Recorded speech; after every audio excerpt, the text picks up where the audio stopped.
Dahulu kala umat manusia bertarung tanpa henti melawan monster raksasa, hingga Raja U dengan kekuatan rune mistis berhasil menyegel leluhur para monster. Namun tindakannya justru memicu dendam 1000 tahun untuk membebaskan sang leluhur. Sebelum berpulang, sang raja mewariskan kekuatan rune pada 5 keluarga besar. Sejak saat itu, takdir seseorang ditentukan oleh tingkat rune yang mereka miliki.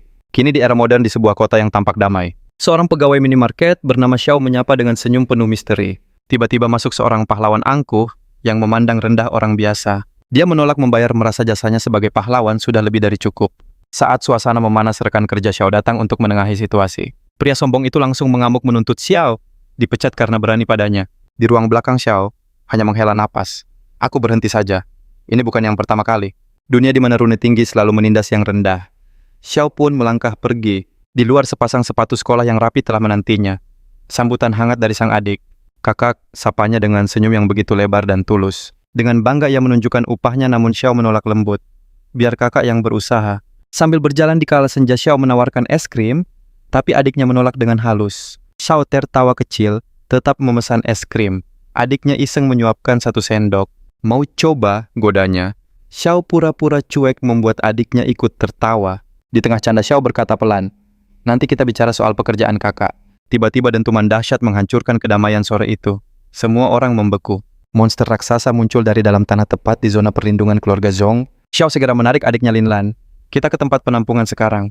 Di tengah kekacauan, es krim terjatuh. Linlan mulai terbatuk-batuk hebat. Tahan sebentar, tanpa ragu Xiao menggendongnya dan berlari menembus kerumunan. Pikirannya berkecamuk.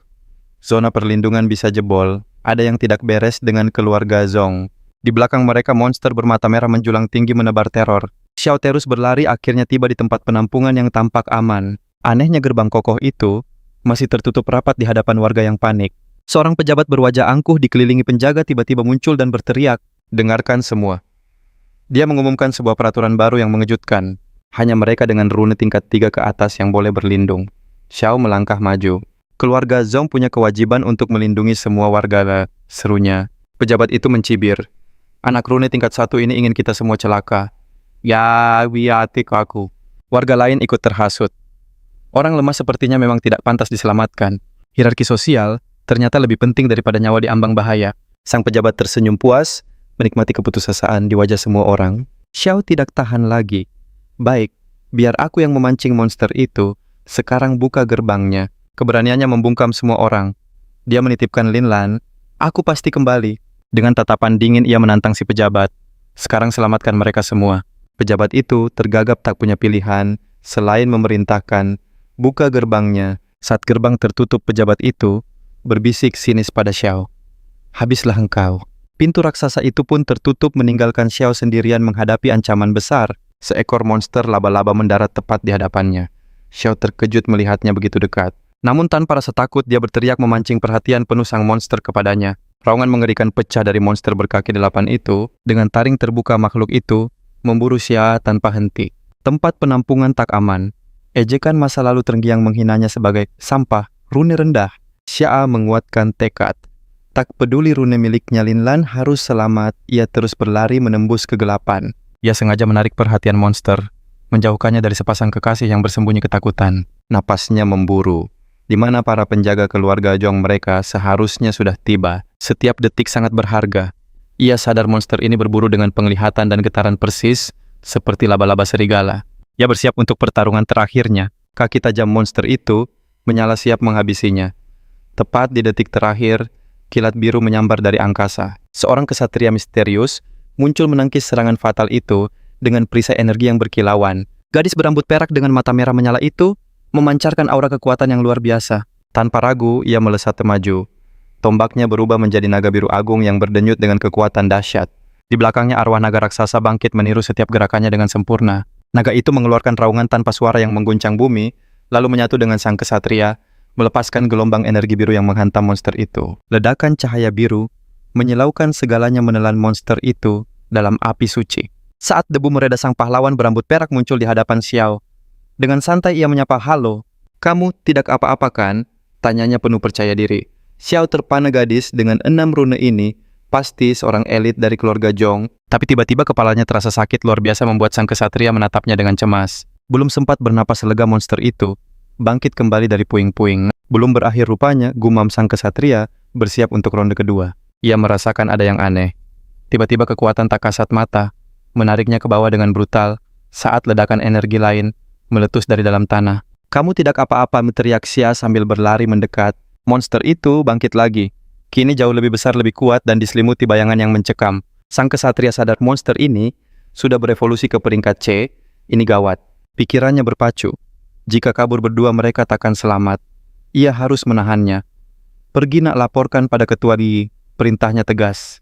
Monster ini sudah berevolusi. Aku akan menahannya. Xia ragu tapi tatapannya tajam. Aku punya 6 rune. Cepat pergi. Saat monster itu mengaum, sebuah tanda misterius menyala di dada Xia. Ia roboh menjerit kesakitan saat kekuatan yang mengerikan mulai mengalir deras ke seluruh tubuhnya. Sang kesatria terbelalak, pusaran energi tak terlihat mengelilingi Xia. Sebuah transformasi dahsyat sedang terjadi. Saat ia mencoba mendekat Xia, mencengkeram lengannya dengan kekuatan yang tak masuk akal. Mustahil bocah dengan 1 rune ini punya kekuatan sebesar ini. Tiba-tiba ledakan cahaya kemasan terpancar dari tubuh Xia, melempar sang kesatria hingga terpental. Getaran hebat terasa di udara. Bahkan monster peringkat C itu terpaku pada sumber kekuatan baru ini. Tanduk mulai tumbuh, rambutnya berkobar seperti api emas. Sisik naga muncul mengubah wujud Xia sepenuhnya. Dengan tanduk dan mata emas, ia menatap dirinya tak percaya. Apa yang terjadi padaku? Namun wujud barunya ini memancarkan kekuatan luar biasa, secercah harapan melawan kegelapan. Saat monster itu menyerang Xia, secara refleks melepaskan naga api emas raksasa dari dalam tanah. Tunggu, ini kan jurus naga biru milik gadis itu, pikirnya bingung. Tiba-tiba versi mini sang kesatria muncul di benaknya. Kita telah menyatu, semua kekuatanku sekarang milikmu. Xia menyingkirkan kebingungannya. Urus monster dulu, panik belakangan. Si Chibi pun setuju dengan semangat. Dengan satu gerakan, Xia memanggil arwah naga emas yang jauh lebih agung, lalu menciptakan badai ribuan pedang energi di angkasa. Dengan tatapan tajam, ia mengarahkan seluruh senjata cahaya itu ke arah monster yang tampak ketakutan. Hujan pedang emas menghujam tanpa ampun menusuk monster itu dari segala penjuru.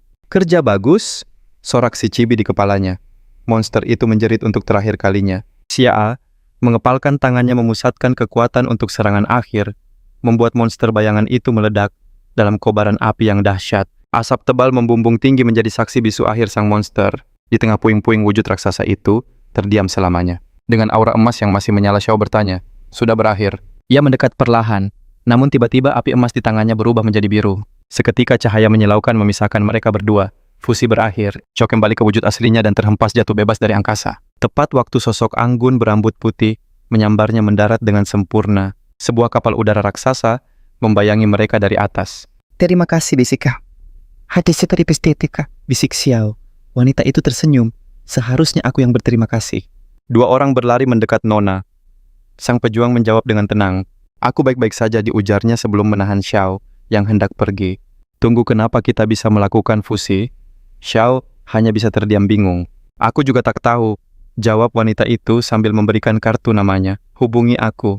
Xiao mencoba bercanda. "Jadi aku tidak akan dibawa ke laboratorium." Wanita itu tertawa. "Jangan bilang begitu," balas Xiao. Dengan senyum wanita itu berjanji, "Aku akan melindungimu." Seorang bawahan datang tergopoh-gopoh. "Nona Tuan mencari Anda." Kilatan benci sesaat muncul di matanya sebelum ia menjawab panggilan itu. Bawahan itu memandang rendah Xiao Qi, hanya pengguna rune rendahan. Wanita itu berbalik, tatapannya dingin membeku. "Kamu kupecat." Bawahan itu terkejut. Xiao hanya mengangkat bahu. "Aku sudah terbiasa." Sang pejuang tersenyum lalu menyodorkan kartu emas sebagai hadiah kecil. "Kau sudah menyelamatkan kami semua pahlawan," paksanya dengan lembut. Xiao menatap kartu, berkilau di tangannya, bertuliskan nama Zhong Yuyan. "Kita mendapat kenalan baru yang hebat," gumamnya sambil melambaikan tangan. "Sampai jumpa lagi." Zhong Yuyan menatap punggungnya dengan sorot mata penuh arti. "Anak itu," bisiknya, "mungkin dialah yang selama ini kucari." Suasana berubah. Kini, Xiao berada di samping adiknya memeriksa dahinya dengan lembut. "Kakakku baik-baik saja," ucap sang adik dengan wajah memerah. "Demam ringan.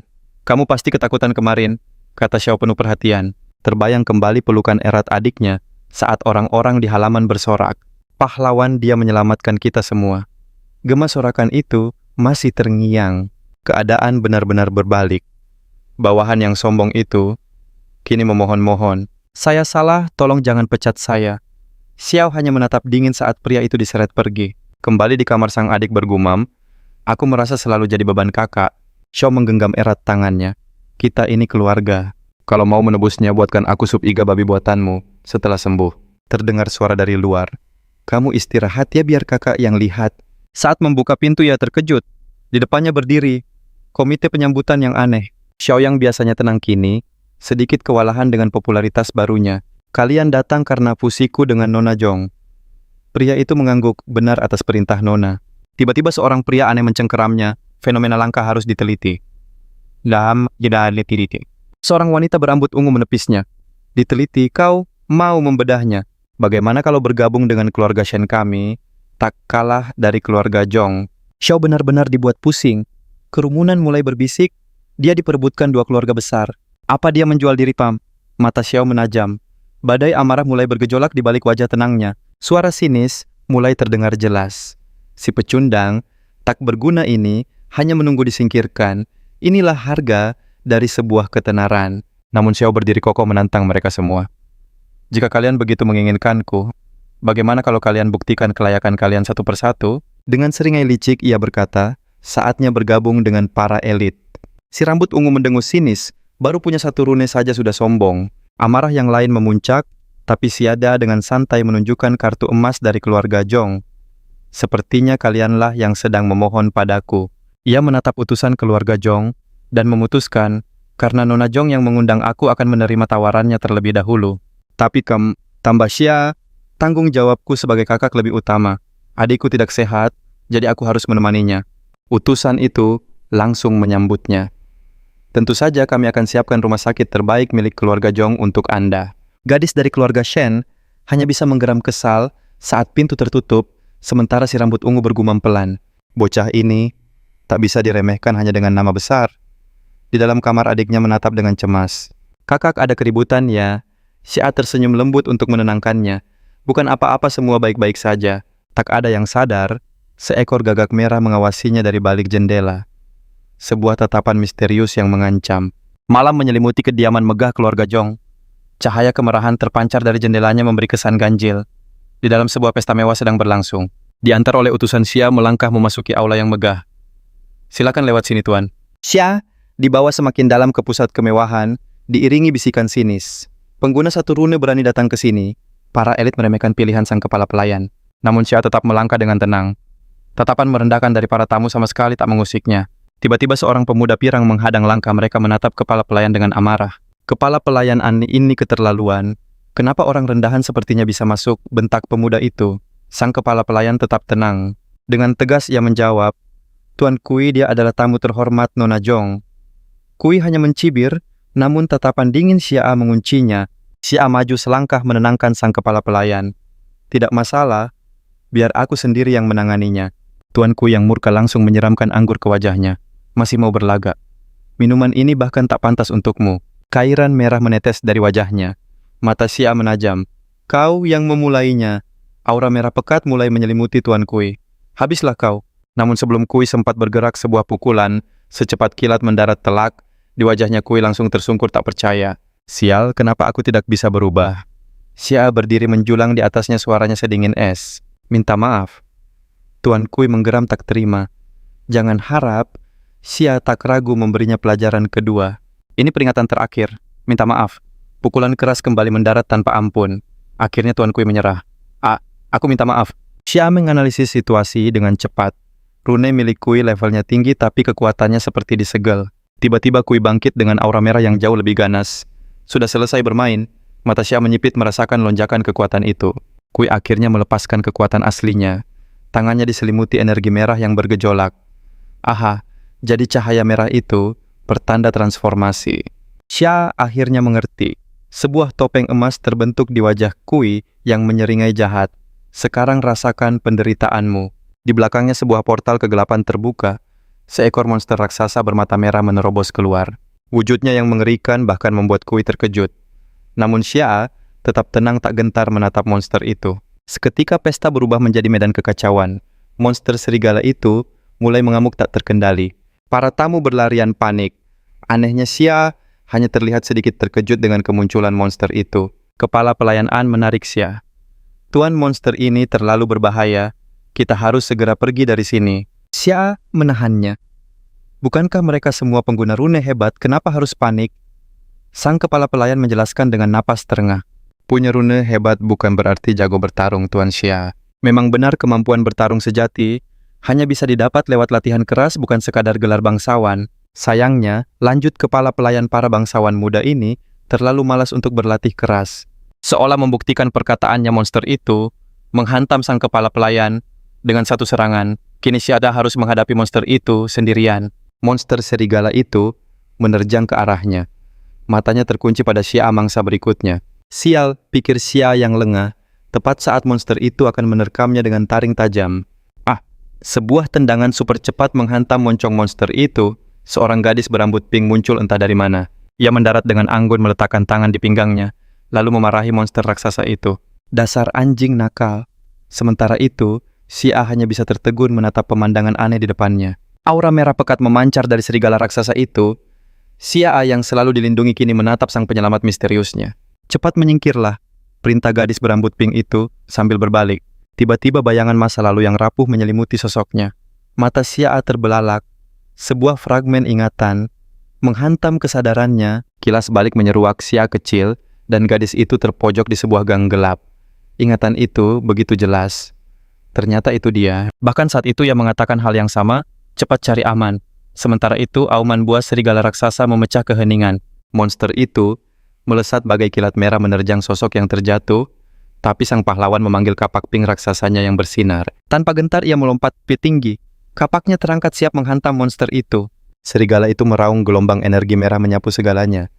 Serangan baliknya membuat gadis itu terpental jauh. Kapaknya terlepas dari genggaman. Xia hanya bisa menatap ngeri saat pelindungnya terhempas tanpa ampun. Matanya membelalak. Sebuah teriakan tanpa suara terperangkap di tenggorokannya cemas, melihat gadis itu dalam bahaya. Debuman keras mengguncang ruangan saat gadis itu terbanting.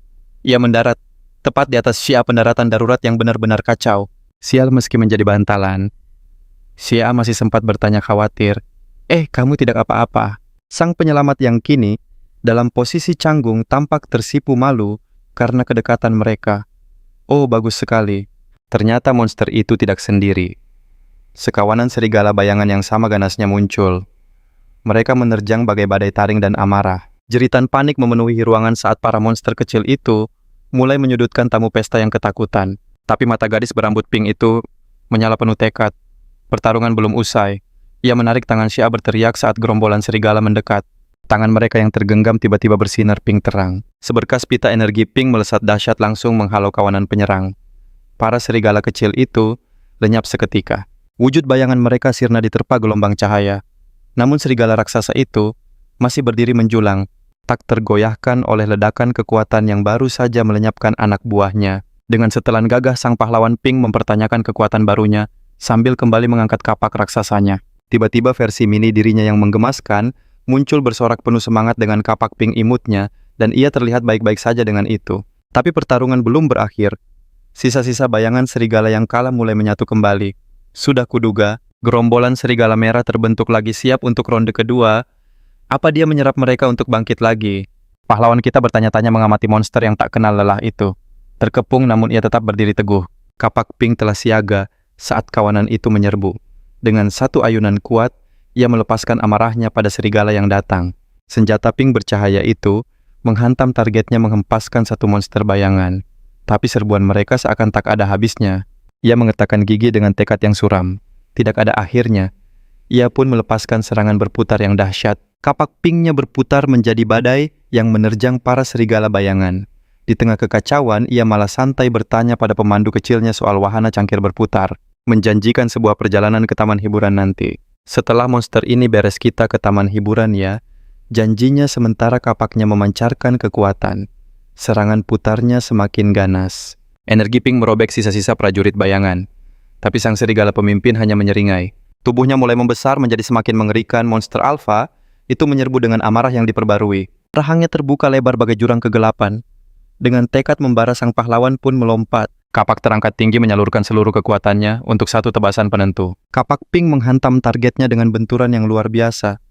Kekuatan serangan itu begitu terasa. Sang serigala raksasa pun terhuyung.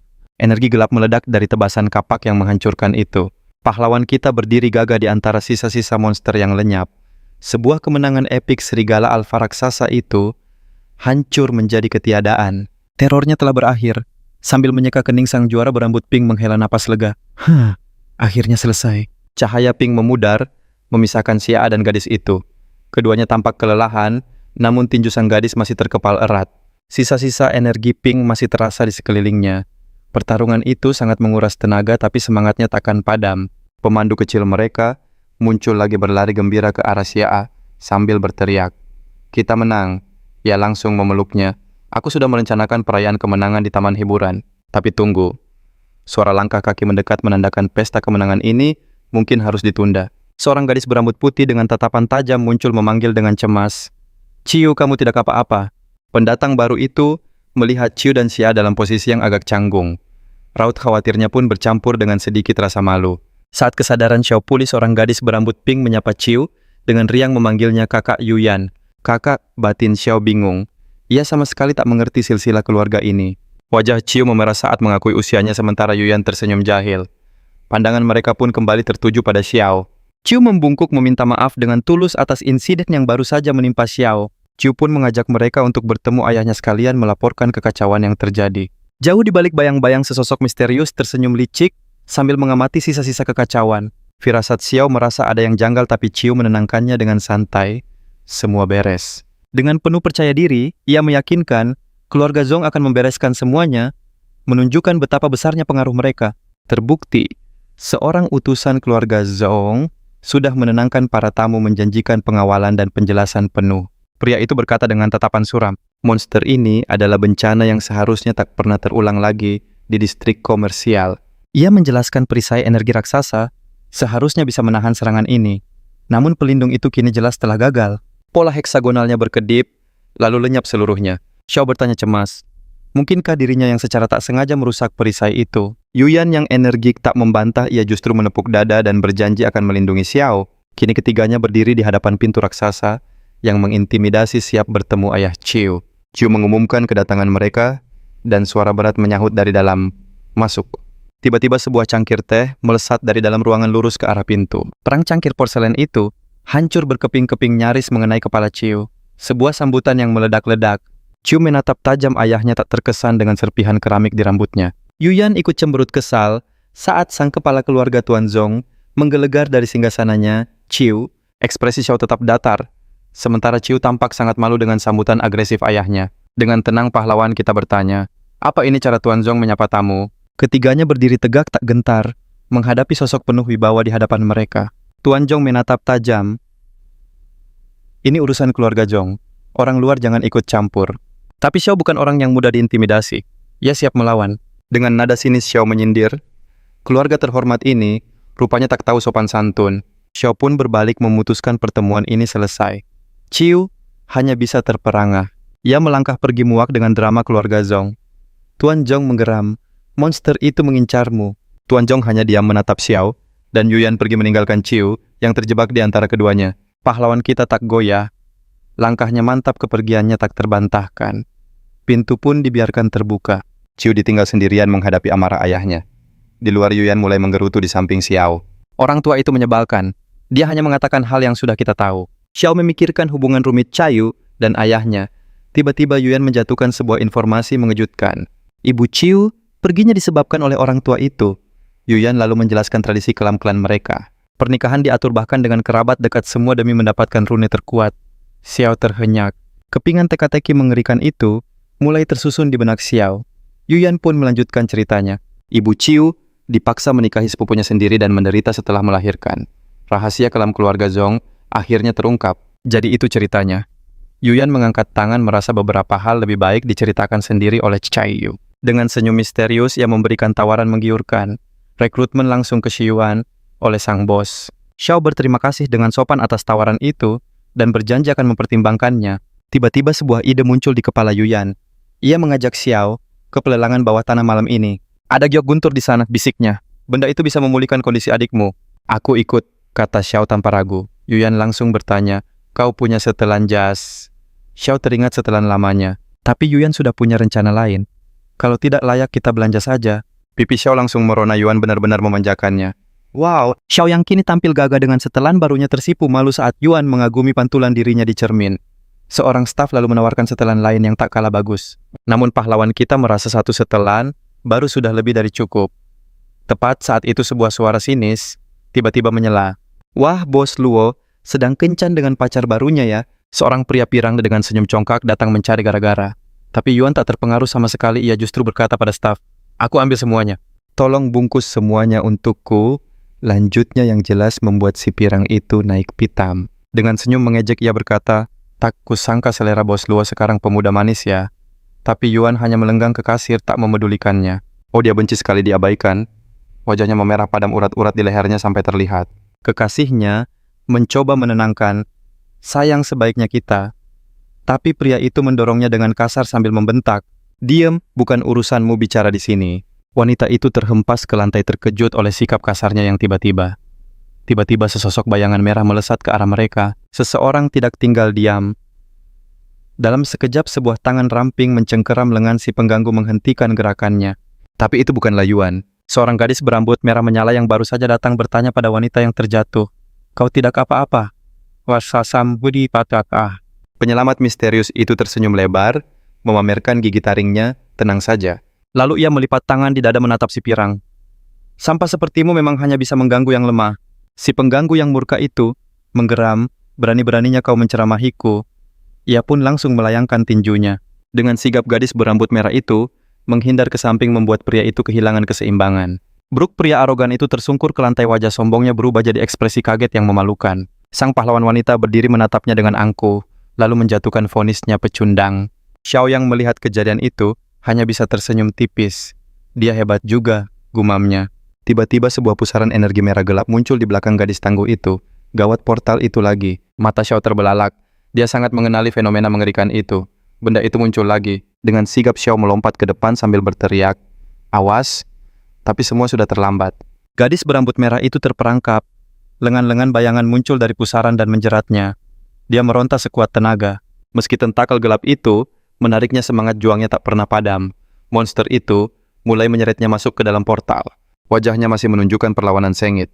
Dengan refleks secepat kilat, sebuah tangan berhasil meraih sepatunya. Sebuah usaha terakhir untuk menariknya kembali dari ambang bahaya. Bahkan Yuan yang sedang di kasir pun terlonjak kaget. Momen belanjanya buyar oleh kekacauan yang terjadi tiba-tiba. Xiao kini ikut terseret dalam tarikan maut itu. Yuan menjerit panik. "Ciu." Akhirnya identitas gadis itu terungkap. Tanpa pikir panjang, Yuan meninggalkan semua belanjaannya dan berlari menerjang bahaya. Ia melepaskan kekuatannya sendiri memanggil energi merah muda. Senyum penuh tekad terukir di wajahnya saat ia bergabung dalam pertarungan. Serpihan energi tajam melesat di udara mengincar portal gelap yang siap menelan Ciu. Yuan hanya bisa menatap ngeri saat sahabatnya tersedot paksa ke tempat asing. Xiao kini mendarat di ruang gelap, lalu panik mencari gadis itu. "Di mana dia dah?" Ia menunduk dan merasa lega. "Kamu baik-baik saja, syukurlah." Untung pendaratannya empuk, pikirnya. Tapi yang ia lihat justru wajah Ciu yang memerah padam karena marah terhimpit di bawahnya. Ciu sama sekali tidak senang dengan pendaratan empuk itu. Xiao yang menyadari posisi canggung mereka langsung tersipu malu dan tergagap. Maaf." Amarah Ciu meledak, rambutnya mulai berkobar seperti api. "Dasar cowok aneh." Sementara Xiao panik memperingatkan tentang monster yang mengintai Ciu hanya mendengus. Menyebalkan, rambutnya kini benar-benar menjadi lautan api. Matanya menyala-nyala penuh kekuatan. Kini ia menjadi obor hidup yang berdiri menantang di dimensi aneh itu. Dia mengepalkan tangannya mengancam entitas tak kasat mata. "Kau tidak mau keluar, hah? Kalau begitu, akan kulubakar tempat ini sampai hangus." Sementara itu, Xiao mengamati sekitar mereka dengan waspada. Sepertinya monster itu membawa kita ke dimensi khusus. Tapi kenapa Ciu tetap berdiri tegak, energi api bahkan memancar dari sepatunya? Tiba-tiba mata tajam Xiao menangkap sesuatu di bawah. "Awas di bawahmu." Dalam sekejap Xiao mendorong Ciu menjauh. Sebuah gerakan cepat penuh keputusasaan. Ciu jatuh tersungkur sambil menggerutu. "Aduh." Saat aura apinya sedikit meredup, ia pun mendongak. Amarah membara. "Apa yang kau lakukan?" Pilar kegelapan bangkit dari tanah langsung membelenggu Xiaal. Melihat pengorbanan itu, amarah Ciu kembali meledak, tatapan matanya berkobar penuh emosi. Tangannya menjadi pusat api murni, siap melepaskan badai api. Api Ciu menyelimuti Xia, sementara pilar kegelapan masih mencengkeramnya. Di bawah dahsyatnya kekuatan api Ciu, pilar kegelapan hancur lebur. Seketika Xia pun tumbang tak berdaya. Ancaman bayangan masih mengintai di dekat mereka. "Ciu, berlari tinjunya menyala menjadi suar harapan melawan kegelapan. Tiba-tiba sebuah kristal raksasa bercahaya muncul melindungi mereka. Sebuah perisai darurat menahan serangan bayangan Chiu memeluk Xia yang terluka dengan panik mencoba menyadarkannya. Hei, sadarlah. Tubuhnya terasa kaku pertanda luka dalam yang parah. Mata Xia perlahan terbuka, namun tatapannya begitu lemah. Jangan tertidur. Kumohon bangunlah, pinta Chiu. Auranya berkobar hebat, mencerminkan kekhawatirannya. Tatapan garangnya memancarkan keputusasaan yang mendalam. Seketika ingatan masa lalu muncul. Di jalanan yang basah, seorang anak ditendang tanpa ampun. Sang perundung menatap korbannya dengan seringai jahat. Hei, kenapa kau diam saja? Di masa lalu seorang bocah kecil terbaring tak berdaya. Wajahnya lebam bertahan di bawah guyuran hujan. Si penindas pergi begitu saja. Dasar sampah, tidak asyik sama sekali. Orang-orang berlalu lalang tak ada yang peduli. Bocah itu meringkuk sendirian di trotoar yang dingin. Hujan menjadi satu-satunya saksi penderitaannya. Ia menggigil memeluk erat sesuatu yang berharga. Tubuh kecilnya gemetar kedinginan. Namun saat ia mengangkat wajahnya, kilatan tekad menyala di matanya yang lebam melindungi sebuah kotak kue yang penyok. Tiba-tiba seorang gadis kecil berambut merah menghampirinya. Dengan mata penuh kekhawatiran, ia menawarkan payungnya. Walau kesakitan bocah itu tersenyum tegar, ia menyodorkan kue yang sedikit hancur itu. Selamat ulang tahun, Chiu. Melihat pengorbanan itu, Chiu kecil tak kuasa menahan tangis. Air matanya jatuh bersama rintik hujan. Dengan lembut bocah itu menenangkannya meski ia sendiri terluka. Hei, jangan menangis. Aku tidak apa-apa. Kembali ke masa kini, Xia yang lemah mengulangi kata-kata yang sama. Kepada Chiu yang panik ia berbisik, aku tidak apa-apa. Air mata Chiu mengalir deras. Ketakutannya bukan untuk dirinya melainkan untuk Xia yang selalu melindunginya. Seketika kobaran api raksasa meledak dari dalam dirinya. Sebuah badai energi yang liar dan tak terkendali. Pusaran api yang ganas menelan segalanya. Dan dari pusat kobaran itu muncul sosok bersayap baru, memancarkan kekuatan dahsyat dengan aura merah yang tak asing. Tiba-tiba kepala Chiu versi mini muncul dengan marah. Apa-apaan ini, aku di mana? Kenapa kau memakai kekuatanku? Sosok gabungan itu menjelaskan dengan tenang bahwa ia bisa menyatu dengan rune yang lebih kuat untuk menyalurkan kekuatan mereka. Namun Chiu versi Chibi sama sekali tidak terkesan dan membentak. Kalau begitu kau harus minta izin dulu. Sosok itu dengan tenang mengakui pemicunya masih misteri, dan Chiu adalah orang ketiga yang mengalami fenomena ini. Yang ketiga bentak Chiu, Chibi amarahnya meledak seperti api. Aku tidak sudi menyatu denganmu. Sementara itu, perisai kristal pelindung mereka mulai retak tak kuasa menahan gempuran tentakel kegelapan. Sosok gabungan itu, kini dengan rambut api milik Chiu menyarankan mereka melanjutkan perdebatan nanti setelah berhasil lolos dari sini. Tiba-tiba sulur bayangan yang tajam melesat ke arah mereka dengan kecepatan kilat. Dengan kelincahan barunya prajurit bersayap itu, dengan gesit menghindari serangan maut tersebut. Ia seolah menari di antara rentetan serangan bayangan gerakannya, begitu cepat hingga hanya menyisakan bayangan. Ia berhenti sejenak di udara berpikir keras. Ada sesuatu yang aneh membuat Chiu Chibi semakin kebingungan.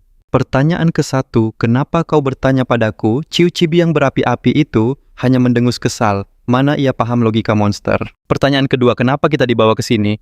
Bukannya langsung dihabisi di luar sana, pikirnya dalam hati. Sementara itu, Chiu Chibi menyombongkan diri, tak bisa dikalahkan sambil mengumpulkan bola api di tangannya. Ekspresinya mengeras penuh tekad. Bola api itu melesat ke arah yang tak terduga memancing sebuah pekikan kesal. Hei, kau menembak kemana?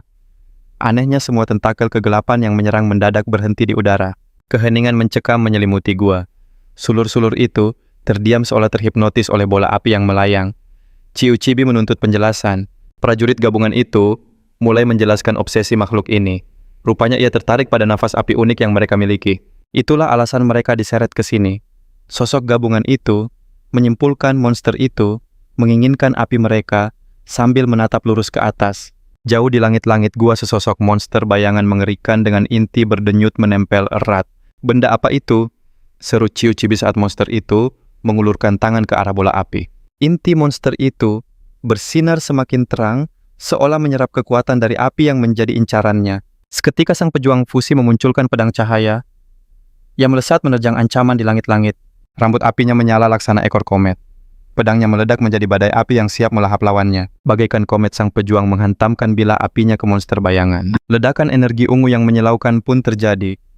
Gua itu berguncang hebat oleh benturan dahsyat. Dari balik asap pejuang bersayap itu terbatuk. Serangan tadi jelas menguras banyak tenaganya. Ia meringis kesal. Serangan pamungkasnya ternyata sedikit meleset. Tiba-tiba siluet baru muncul dari kegelapan. Sesosok wanita ngengat dengan senyum dingin yang menghiasi bibirnya. Kita berjumpa lagi. Chibi Chiu dan sang pejuang saling menatap bingung. Kamu kenal dia? Mata wanita itu berkilau tajam. Tolong jangan pernah tinggalkan aku lagi. Tanpa aba-aba cambuk bayangan melesat dari wanita itu, sang pejuang yang lengah tak bisa menghindar. Kenapa wanita ngengat itu melayang di antara sulur bayangannya, menatap ke bawah? Chibi Chiu menggumam pelan. Sepertinya ia mulai mengingat sesuatu. Ekspresi wanita itu semakin dalam. Dengan suara dingin ia berbisik, "Kenapa tidak datang padaku?" Sebuah kilas balik menunjukkan obsesi wanita itu di masa lalu membuat Chibi Chiu berkomentar sinis soal selera monster. Aura api sang pejuang goyah.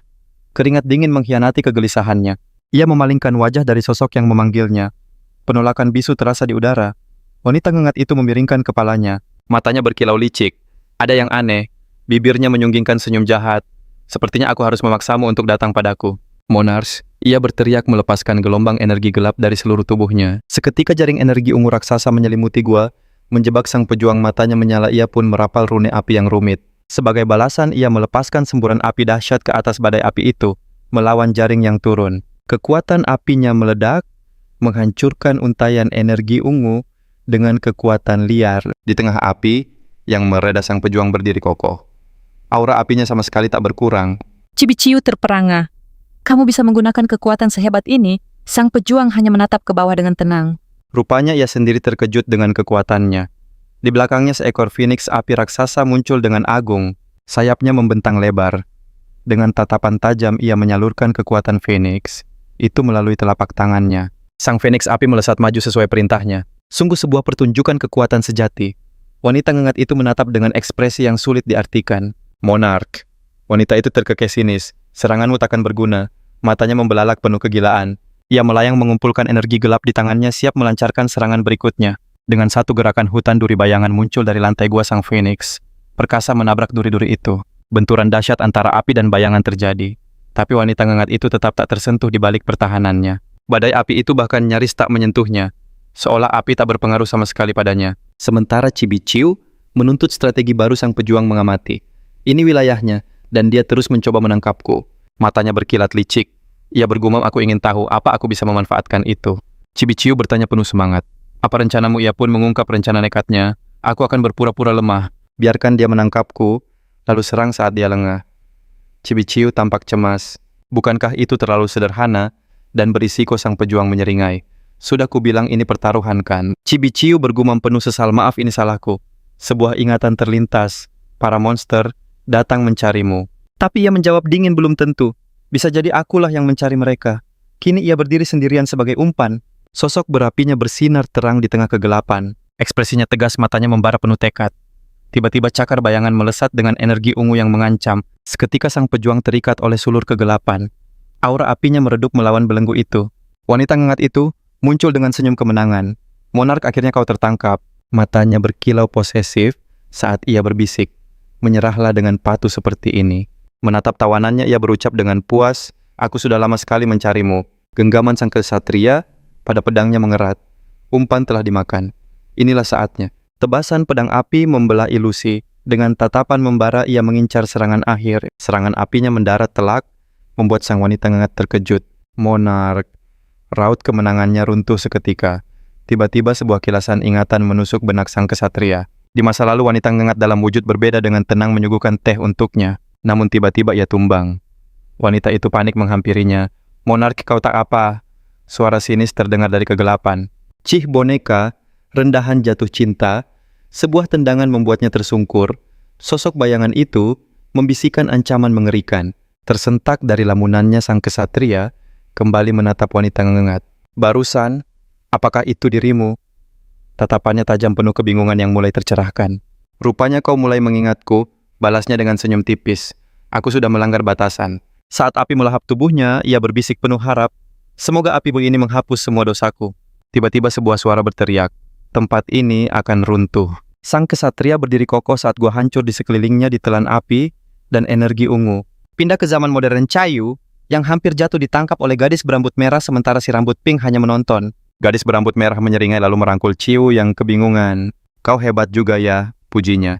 Di sisi lain, sebuah patung kayu kecil yang mirip wanita ngengat bersinar lembut. Ciu dan kedua gadis itu terpana melihat patung tersebut melayang. Si rambut merah melihat pola rune di tangan Chiu. Ia menyadari hubungannya dengan boneka kayu yang bersinar itu. Tiba-tiba patung itu meledak dalam cahaya, berubah menjadi gadis ngengat versi mini yang imut. Dia berhasil, bisik Chiu tak percaya melihat sosok mungil itu terbang di hadapannya. Si rambut pink mulai menjelaskan totem itu bukan sekadar pola biasa. Totem rune adalah boneka pelayan bagi para master rune yang hebat. Ada tipe pelayan, seperti butler pribadi yang elegan. Dan ada juga tipe pelindung yang siap menghadapi pasukan ksatria seorang diri. Chiu menatap mengingat chibi di tangannya. Mungkinkah dia salah satu totem istimewa itu? Si rambut merah tertawa geli melihat tingkah makhluk kecil yang galak itu. Lumayan juga makhluk ini. Tapi si rambut pink lebih penasaran dari mana datangnya totem langka ini. Chiu menjelaskan dengan santai dia menemukannya setelah versi raksasanya menghilang. Si rambut pink mengungkap fakta mengejutkan. Ngingat chibi ini sudah terikat kontrak dengan Chiu. Tapi tentu ada syaratnya. Dia menyuarakan kekhawatirannya. Bagaimana jika wujud imut ini hanyalah sebuah kedok? Si rambut merah merasa bersalah. Tapi Chiu tetap tenang berjanji akan menjaga teman barunya. Luaran si gadis berambut pink mengaku khawatir dengan hobi Chiu yang suka mengoleksi hal-hal aneh. Sambil tersenyum Chiu berterima kasih. Dia sadar masih banyak yang belum ia ketahui. Luaran melihat sebuah kesempatan. Setelah ragu sejenak ia pun mengajukan tawarannya. Dengan mata berbinar, ia langsung ke intinya, bergabunglah dengan Scrub. Chiu dengan cerdik mengalihkan topik. Bukannya kita sudah telat untuk acara lelang malam ini? Saat Chiu mencoba kabur ke acara lelang, si rambut merah langsung menyela. Luoran memang menakutkan kan? Luoran lalu memberi info soal Zhong Yuyan sambil menyindir gaya pakaian Chiu. Sebagai seorang pria sejati Chayu, langsung cemas dengan keadaan keluarga Zhong. Luoran menenangkannya, krisis sudah teratasi. Sementara itu, si rambut merah menahan tawa, menikmati drama di hadapannya. Dia pun menggoda Chiu, statusmu sebagai magnet masalah pasti akan membuat lelang jadi seru. Keringat dingin membasahi dahi Chiu. Dia berharap kesialannya tak ikut campur kali ini. Tapi sepertinya Dewi Fortuna tak berpihak padanya. Sebuah ledakan besar mengguncang kota. Detik berikutnya Chiu sudah menggendong gadis lain. Dia memanggil namanya King Chiyu. Kisah ini belum berakhir. Makhluk ungu mengerikan menerkam. Chiyu sadar ini jebakan. Tapi gadis di pelukannya malah bertanya polos, siapa itu King Chiyu? Chiyu hanya bisa menggeram kesal. Bisa. Fokus nona garis miring, ada masalah lebih besar di depan kita daripada krisis identitasmu. Dengan sigap ia melompat menyelamatkan gadis misterius itu dari terkaman monster.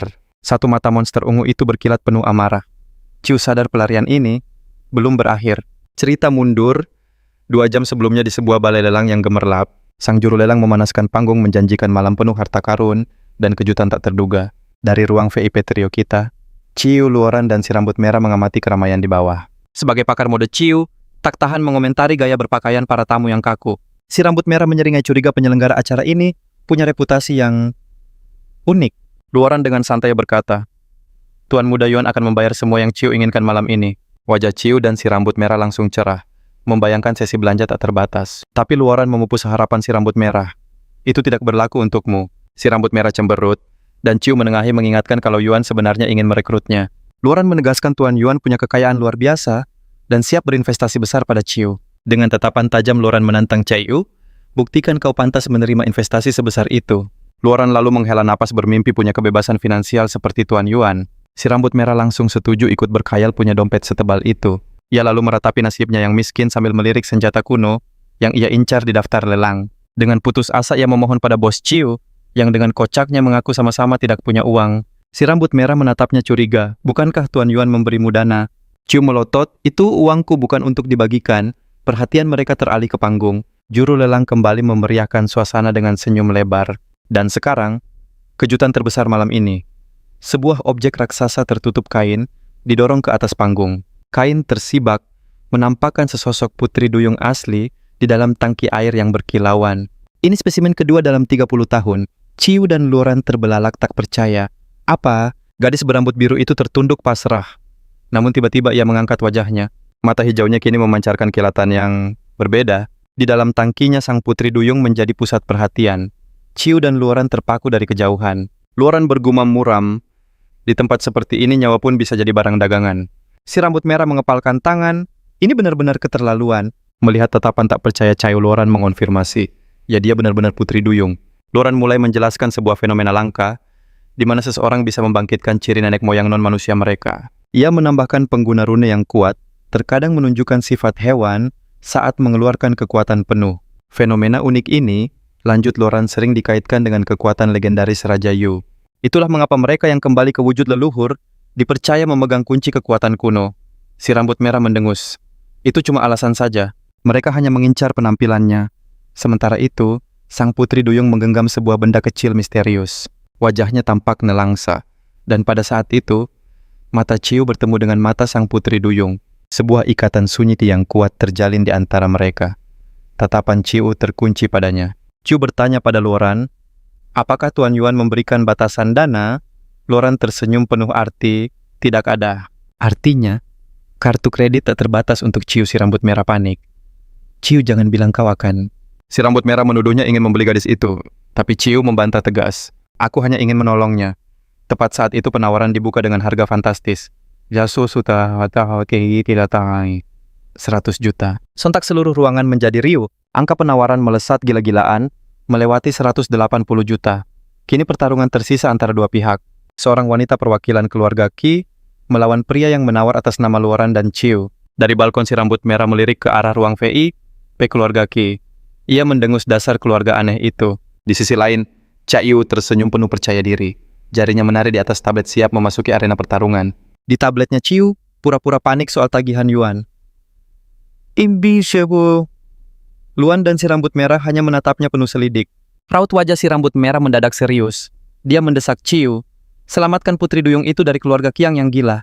Layar tablet menyala menampilkan angka fantastis 310 juta garis miring mata Ciu, menajam penuh keyakinan. Dengan satu sentuhan mantap Ciu mengunci tawaran gilanya itu. Garis miring.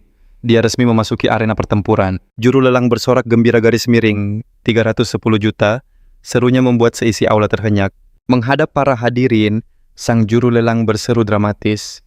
Penawaran pertama, wajahnya penuh antisipasi menunggu penawaran lain. Penawaran kedua, menggema di aula.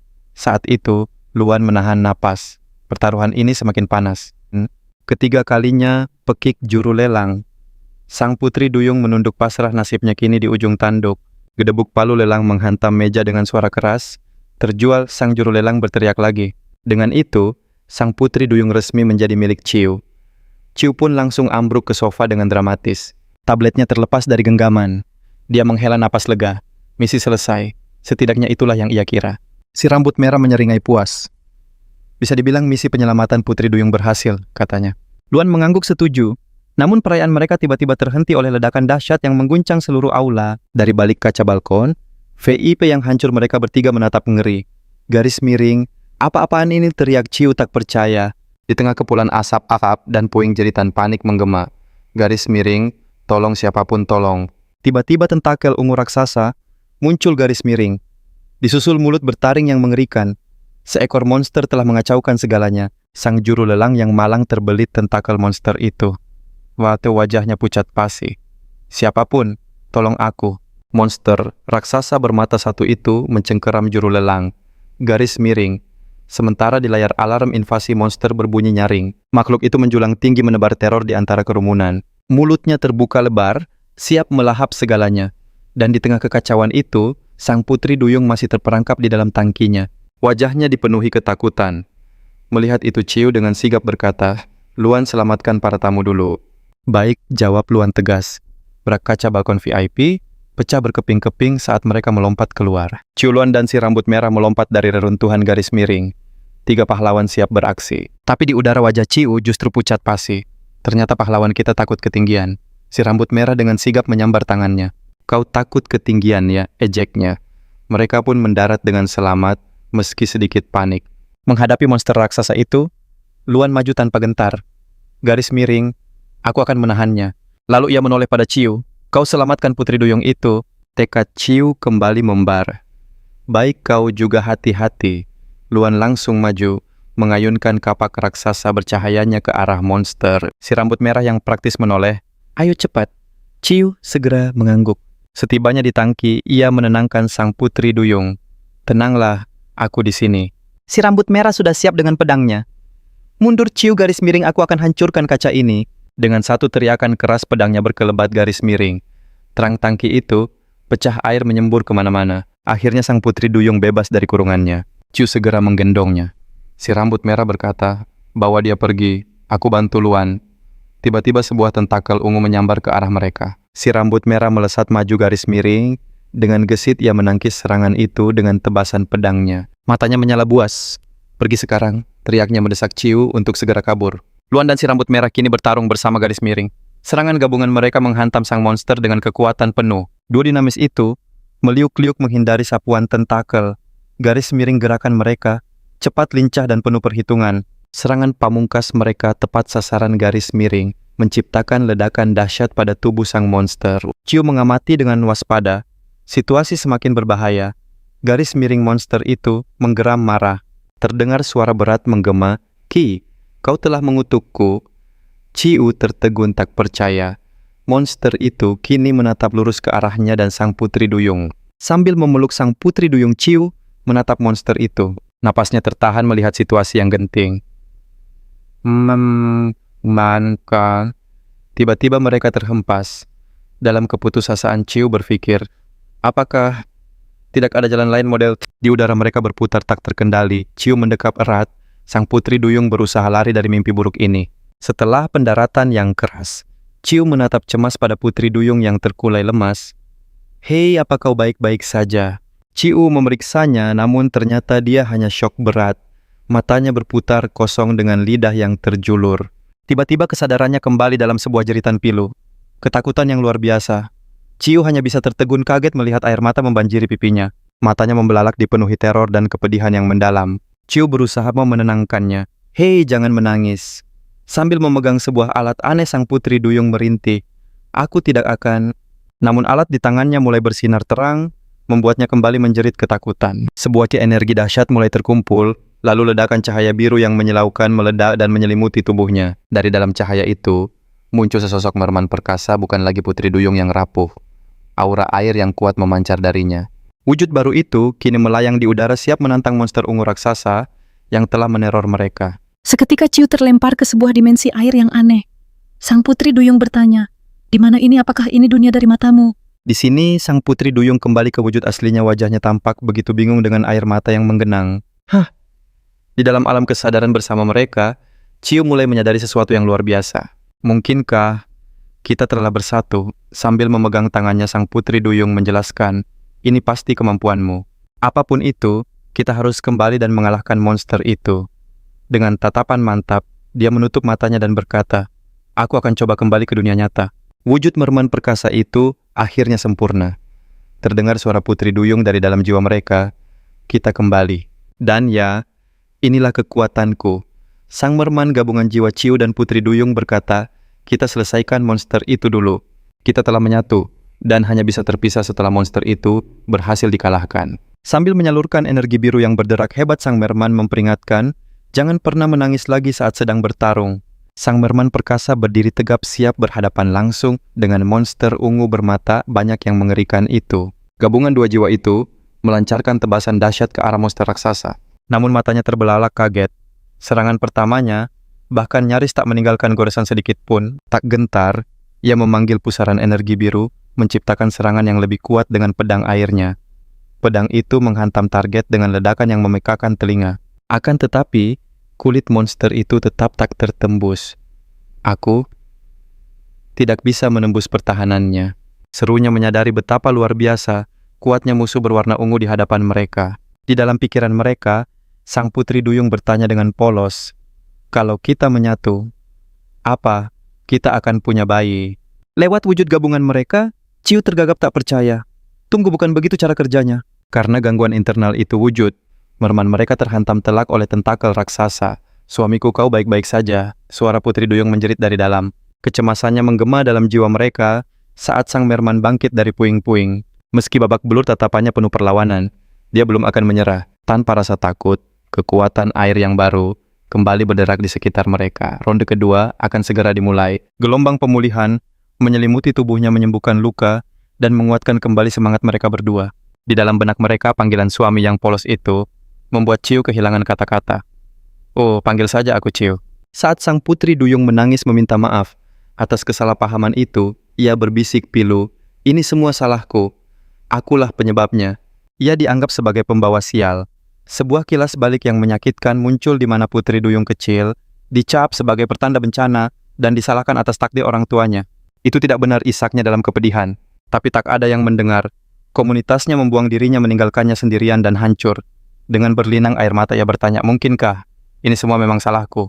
Sang wali hanya memberinya penghiburan dingin. Beban tuduhan palsu itu terasa begitu berat di pundaknya yang mungil. Suaranya tercekat.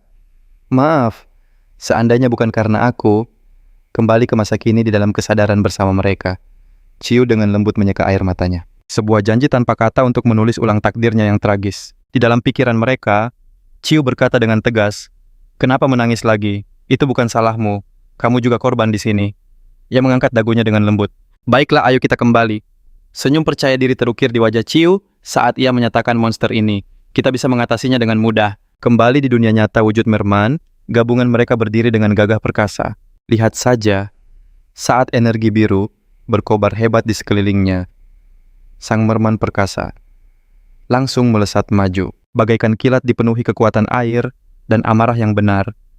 Ia menukik lurus ke arah monster raksasa itu, menerobos hutan tentakel ungu yang mematikan. Monster itu meraung sinar, energi mengerikan melesat dari mulutnya. Dengan gesit sang manusia, ikan melesat menghindari ledakan panas dan tentakel yang mencengkeramnya. Tombak air di tangannya berputar cepat, mengumpulkan kekuatan dahsyat untuk sebuah serangan pamungkas. Di tengah kekacauan tombaknya melesat, menembakkan energi terkonsentrasi lurus ke mulut monster itu. Anehnya monster itu justru menelan serangan energinya bulat-bulat. Di dalam kesadaran mereka, sang putri duyung terkesiap ngeri. Dia, tertelan jeritanya terdengar putus asa membayangkan akhir dari wujud gabungan mereka. Tapi tunggu. Dia tidak benar-benar tertelan. Justru dia membawa pertarungan ini ke dalam tubuh sang monster. Bagaikan torpedo dia melesat menembus lorong menjijikan di dalam tubuh makhluk raksasa itu. Seketika dia dikepung oleh kawanan makhluk kecil yang menggeliat di kerongkongan monster. Melihat monster-monster kecil itu, sang putri duyung merasa sangat mual. Parasit internal itu menyerbu memperlihatkan gigi-gigi tajamnya. Tanpa rasa takut, dia melancarkan tebasan memutar yang dahsyat, membersihkan semua ancaman di sekitarnya. Namun dengan tatapan tajam, dia tahu ini semua belum cukup. Pertarungan di dalam sini masih panjang. Dia terus menerobos kawanan parasit bertarung melewati isi perut monster yang mengerikan. Jumlah mereka terlalu banyak. Kawanan tak berujung ini benar-benar menguji batas kekuatan mereka. Saat dia bersiap melancarkan serangan berikutnya, sang putri duyung merintih. Wah, ini menakutkan sekali. Pusaran energi air diluncurkan membuka jalan melewati gerombolan itu. Dalam benak mereka, Cayu bergumam kagum. Gadis ini ternyata kuat juga. Meskipun dia terus menangis. Maaf, ini semua salahku, isak sang putri duyung. Namun Ciu dengan tegas menyangkalnya. Bukan salahmu. Kenapa kamu selalu menangis dan minta maaf? Tiba-tiba sebuah kenangan pahit muncul kembali. Seorang putri duyung kecil menunduk di hadapan walinya yang galak. "Anak nakal kamu membuat masalah lagi," bentak Bibi Song sambil menarik lengannya. Dengan ketakutan putri duyung kecil itu memohon, "Maaf Bibi Song. Aku janji tidak akan mengulanginya lagi." "Kamu tahu tidak boleh membuat masalah kan?" ancam Bibi Song. "Kalau kau ulangi kau akan dihukum." Setetes air mata jatuh bersamaan dengan mutiara berharga yang terlepas dari genggamannya. Itu adalah simbol harapannya yang hilang. Terkurung sendirian dia menjalani hukumannya. Bayangan jeruji besi menjadi satu-satunya temannya. Di saat tergelap dalam hidupnya, sebuah ingatan muncul. Dia mencoba meraih sosok itu, secercah harapan di tengah kegelapan. Tapi harapan itu menghilang bagai kabut, meninggalkannya dalam keputusasaan. Kembali ke masa kini, di dalam kesadaran bersama mereka, sang putri duyung tergagap. "Maaf, aku..." Ciu dengan lembut menawarkan mutiara yang bersinar sebuah cahaya di tengah kegelapan hatinya. Mata sang putri duyung membelalak kaget. "Tadi aku mengambil mutiara malam ini," ucap Ciu dengan senyum menenangkan. "Ambillah." Akhirnya senyum cerah muncul di wajahnya. "Terima kasih," bisiknya tulus. Wujud gabungan mereka kini menyeringai penuh percaya diri. Siap menyalurkan semangat baru ini ke dalam pertarungan. Jauh di dalam tubuh monster, dia berseru penuh kemenangan. Ketemu. Tatapannya tertuju pada sebuah organ yang berdenyut. Itulah titik lemah monster ini. Di dalam benak mereka, sang putri duyung tiba-tiba sadar. Kalau sulit menghancurkannya dari luar, maka kita harus melakukannya dari dalam. Ciu menyeringai. Tepat sekali, tambahnya dengan senyum menawan. "Kau tahu kau jauh lebih cantik saat tersenyum." Kembali di perut monster, dia menyalurkan energi air yang luar biasa ke tombaknya. Sebuah pusaran kekuatan dahsyat dilepaskan melesat lurus menuju intinya. Energi yang mengerikan itu melesat menembus isi perut monster yang menjijikkan. Sebuah sinar biru yang penuh kekuatan. Serangan itu menghantam dinding daging, menembus pertahanan internal monster itu. Dengan satu tusukan terakhir yang kuat, dia menghunjamkan tombaknya tepat ke titik vital monster itu. Ledakan energi dari tombak itu menghancurkan organ vitalnya dari dalam. Di luar kepala monster raksasa itu, tampak bergejolak hebat. Itu pertanda kehancuran dari dalam tubuhnya. Kejang hebat dan wujud bayangannya mulai berkedip tak stabil. Para penonton hanya bisa menyaksikan tubuh raksasa itu menggeliat kesakitan hingga akhirnya takluk oleh kekuatan dahsyat dari dalam. Tiba-tiba sinar biru yang menyilaukan meledak dari kepala monster itu. Bagaikan Phoenix yang bangkit kembali, dia berhasil keluar dari ledakan spektakuler itu. Dia mendarat dengan santai dan tersenyum. "Yuk, aku kembalin," sapanya. Kedua gadis yang melihatnya hanya bisa ternganga tak percaya. "Kau berhasil," seru si gadis berambut merah. Namun matanya yang jeli menangkap sebuah keanehan. "Tunggu, kenapa kau belum berpisah?" Di dalam dimensi pikiran mereka, Cibiciu dan sang putri duyung hanya bisa saling menatap dengan penuh tanda tanya. "Aku pun tak mengerti," gumam sang merman, keningnya berkerut dalam kebingungan. "Ini aneh," itu katanya pada si rambut pink. "Seharusnya fusi akan terlepas begitu monsternya lenyap." Sebuah keraguan melintas. Kecuali monster itu belum benar-benar lenyap, tapi mustahil sisa-sisa tubuhnya jelas hancur menjadi debu. "Sial, kenapa kami tidak bisa kembali?" teriaknya tepat saat sang putri duyung kecil muncul dan memanggilnya. "Suamiku." Tiba-tiba sepasang sepatu hitam mengkilap memasuki bingkai menandakan kehadiran seseorang yang tak terduga. Ketiga gadis itu terpaku, mulut mereka ternganga. Si rambut merah hanya bisa bergumam lirih, "Suami." Tak lama pahlawan kita sudah terbaring di ruang steril, menjalani pemindaian canggih. Di balik kaca wajah-wajah cemas menanti. Ketiga gadis itu menunggu. Sambil memegang foto sang putri duyung, si rambut merah berbisik pada si pirang. "Hei, apa ini tidak aneh? Harusnya kita bertukar tempat." Melihat si pirang kebingungan, si gadis pink menenangkan putri duyung di layar. "Ciu, tidak apa-apa. Kau istirahat saja ya." Tiba-tiba si pink menyela dengan suara yang dibuat-buat manis. "Anak baik harus cukup istirahat." Si rambut merah menjelaskan dengan canggung. "Nona Luo memang begitu pada orang yang disukainya. Nanti juga terbiasa." Di layar sang putri duyung kecil melambaikan tangan. "Kalau begitu aku pergi dulu," ujarnya lega. Namun ekspresinya langsung berubah menjadi syok. "Kakak."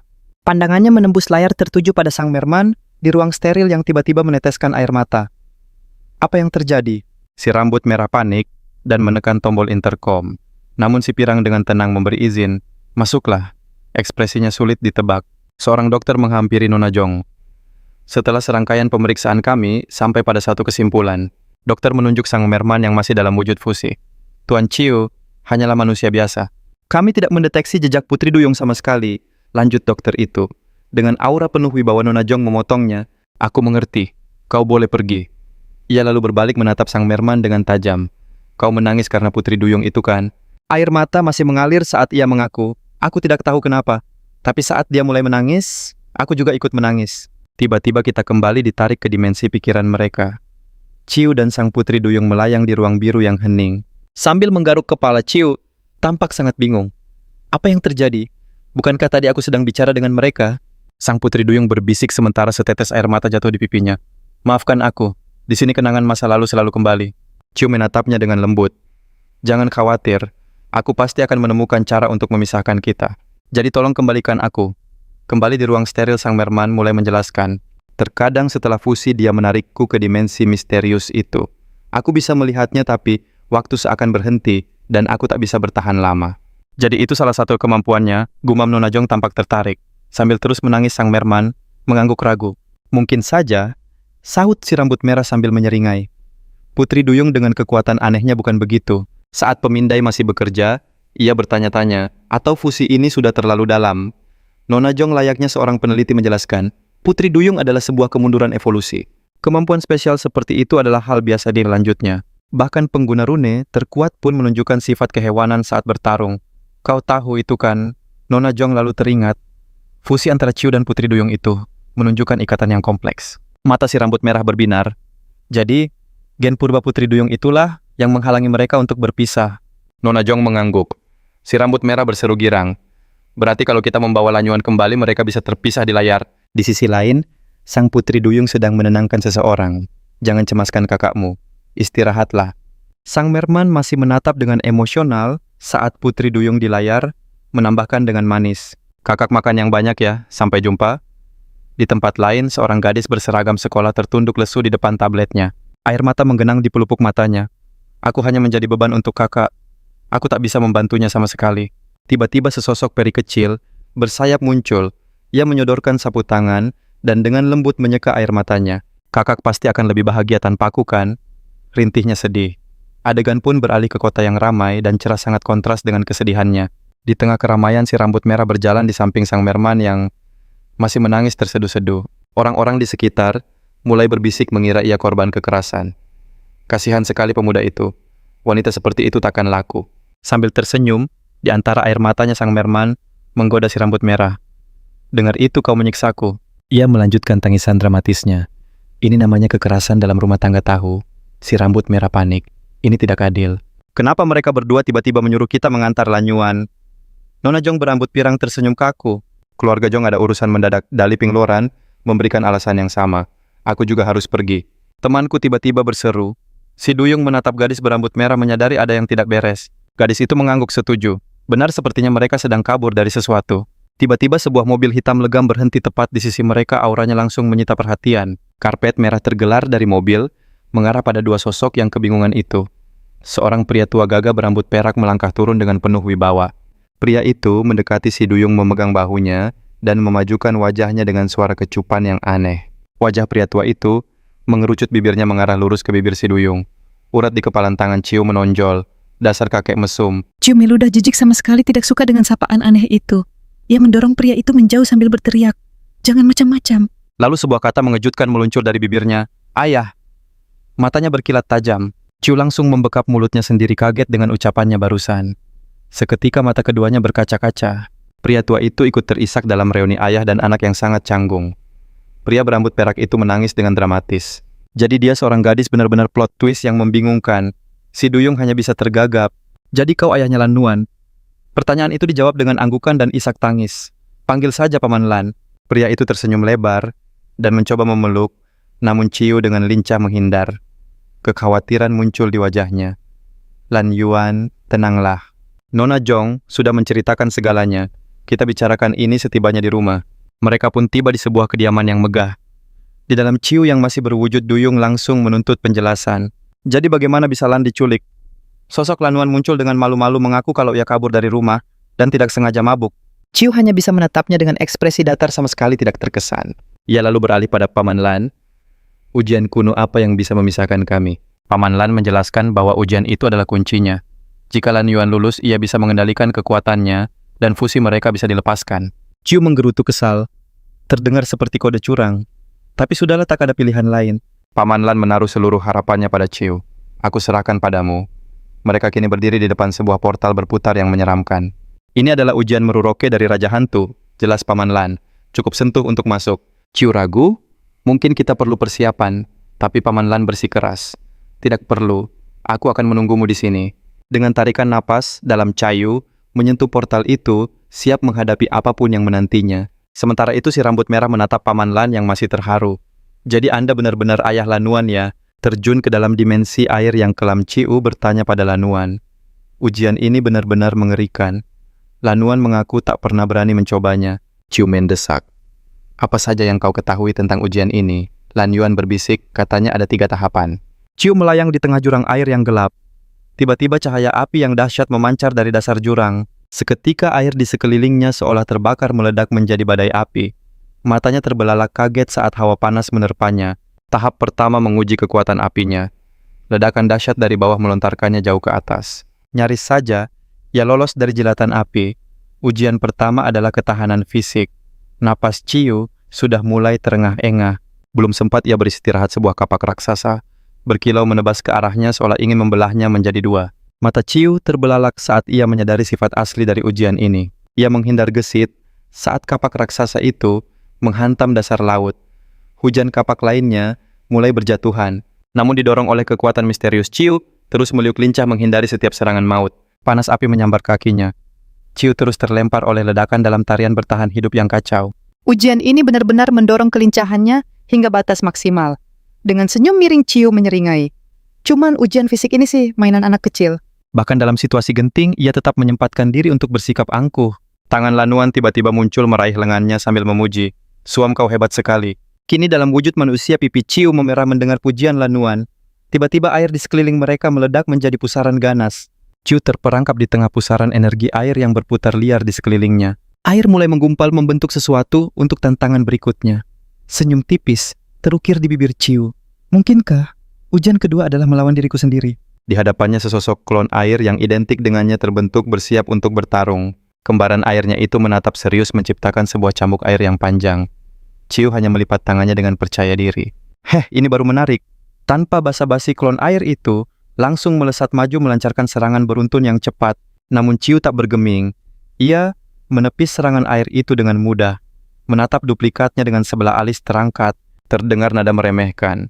Hanya segini, klon air itu menyeringai. Cambuk di tangannya masih berderak, pertarungan jelas belum usai. Chiu kembali ke wujud merman tersenyum sinis saat sarung tinju air terbentuk di tangannya. Sekarang giliranku. Seketika seluruh ruangan berubah menjadi pusaran air raksasa. Klon itu berdiri tenang di pusatnya sementara Chiu terjebak dalam arus yang ganas. Tapi jiwa penantang Chiu tak pernah padam. Ia mulai memanjat dinding air yang berputar dengan tekad membara. Lalu ia melesat ke atas. Wujud mermannya kini jauh lebih perkasa memancarkan aura yang dahsyat. Pola bercahaya yang rumit kini menghiasi punggungnya. Tanda bahwa ia telah membangkitkan kekuatan yang lebih dalam. Tatapannya begitu tajam. Chiu yang telah berevolusi meluncur lurus ke arah lawannya. Sang klon yang masih berwujud manusia tampak terkejut melihat lonjakan kekuatan Chiu yang tiba-tiba. Satu pukulan bertenaga air yang dahsyat membuat klon itu terlempar jauh, sebuah kekalahan telak yang mutlak. Wujud merman Chiu kini berdenyut dengan energi akuatik liar, sebuah pemandangan yang menakjubkan. Ia melepaskan tendangan penghancur, menghantam duplikatnya dengan kekuatan murni yang tak terbendung. Klon itu pecah berkeping-keping dalam kilatan cahaya hancur lebur oleh kekuatan Chiu yang luar biasa. Klon air itu lenyap tanpa sisa. Lan Yuan sang pemandu sorak berseru gembira saat Chiu berdiri sebagai pemenang. Di tengah arena ujian yang mulai memudar, Chiu tersenyum penuh kemenangan. Satu ujian lagi terlewati, selangkah lebih dekat menuju kebebasan.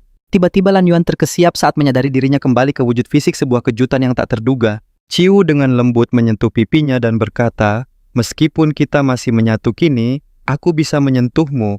Saat Lan Yuan memproses penemuan itu, ruang ujian bawah air mulai berubah menampakkan sebuah aula megah yang surreal. Suara bisikan misterius memenuhi udara, ekspresi Lan Yuan seketika menjadi tegang. Ia merasa tantangan berikutnya telah tiba. Chiu yang selalu waspada pun merasakannya.